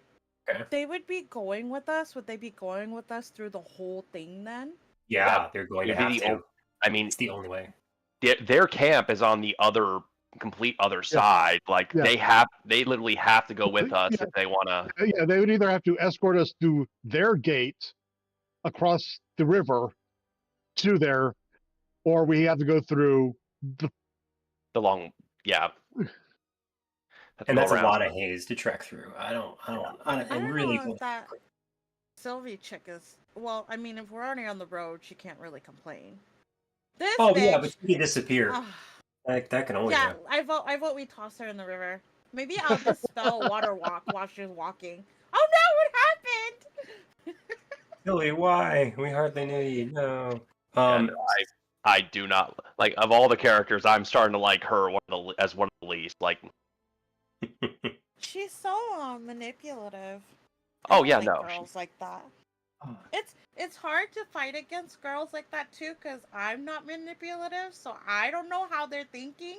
The only thing I can do is be honest and hope that wins. Well, you know what? Today, your honesty won. did win through to your brother, and was able to convince him to go with you. Because if I got the subtext right, she was very she was not happy that he actually considered that. We do need to make sure we avoid 4, so make sure you where that arrow's going. Yeah, how? You know what? Hold on. So we'll just follow the green track. like we did before. Yeah. How long is this? It took us Dude. 8 hours on the green line. Yeah. 8 hours. So the bad thing though is that I don't know what's in that movie, and I hope it's not something crazy. Yeah, Oh, it it's might be probably right. very crazy. And it's only half the truth. Tina only told half the truth. She didn't tell the full truth. That we know she might be in the tower. Yeah. Gosh, sorry guys, I'm trying to figure out distances to figure out times because we don't need to take the whole green line. Yeah. No, we. Why are we avoiding The whole green Timothy? line takes us to Ermir. Oscar That's where Green they're. Manor. That's where they're. Oh. Yeah, That's where the Paladins we are going may, to solve. we might cut off an hour. We might cut off only an hour by going straight for the gate. Yeah. Yeah, I'm trying to. Hold on. Pace. Where's pace stuff? Wait, so are we trying to do that tomorrow, right away? Yeah, Because I'm considering because it's a personal quest, and that gets us a level. Well, and the thing is, they said they're not going to go until they spend a whole day first. yeah, camp, I have to so- spend a day at the camp. right, you're doing that today on your downtime. You'd be doing that right now. Oh no, this was our downtime day. Tomorrow, I don't have any. Yeah, Yeah, tomorrow was the day we're going back into Drakkenheim. we went at nighttime so we could try to sneak in, but we failed. Oh, to sneak in. We spent the day technically. Can't you just go with them after we do this? No, I mean, that's not the promise made, but Yeah, I don't think he's gonna want to do that. So right now, I think the so-called schedule is the day before they have to spend a day with the Falling Fire, probably in Hendrix Farm, to share in the beliefs and why they're important to them. Then we do our trek to the Rose Theater. If I understand correctly, we did not give an exact date of when that has to be. which means it's probably a post-fight night. It might be, yeah. Yeah, that's fine. He doesn't have a crystal on him. So we would still. So the plan still is, I believe, we would try the Oscar Yorn and maybe the Queen's Guard. Well, that's still happening. Oh, well, then we can. If and then Kelly's fight changing, night, then we're fine. and then again, like our schedule was clearer after that, but now there's this, so we might have to do that after fight night, depending on if nothing else pops up. It just sucks because I hate making that long trip and not taking care of. We have so many things on the north side. Because we have so many things to do in the intercity. We're not going to get. We have to choose one, maybe two things we can do in the intercity at once. Yeah. We can't do all the 4 or 5 or 6 things we want to do there. No, we don't have the time for that. No, yeah. Yeah, travel time takes way too freaking long. Yeah. Well, I'm thinking like quest wise, it makes a lot more sense for us to try to get a personal quest out of the way. I mean, hey, I hear you. Yeah. Brent, real quick, are you back? I don't think he is. If he's talking, I still can't hear him. Yeah, it looks like Check Alice 1 2. Check. popped off too. Yeah. She popped off when Nova did, so I guess. There we go. We're hearing you now. We're hearing you now. Oh, there we go. Yeah. I'm sorry. I was talking a bunch and stuff. And actually, let me see here. I don't know if you've heard us conspiring, but let me check something real quick. Damn it! I fucked this? I fucked it up again. I always fuck it up. All right. Oh, you're muted after your bathroom break? Hold on. Let me see. Take your time. I'm trying to figure out how I get my stupid scroll bar on the map to reappear. Apparently, it's a map bug. Stupid scroll bar on the map. Have you tried F5ing and reloading it? Maybe that'll help. See if that works. Yeah, there we go. Okay. No, I messed up this stream again, like I always do. This is one of my. I got you. No, I didn't change the map from my intermission screen. So the audio is there, but the video was the it's all good. It's all gravy. It's all great. To be honest, I'm not super mad about it because this session was like a lot of planning. We have a lot of RP, so not really map heavy and stuff. So it's all gravy, and plus it still goes onto my audio channel So Yeah. you know, which is just audio, so it's all right. But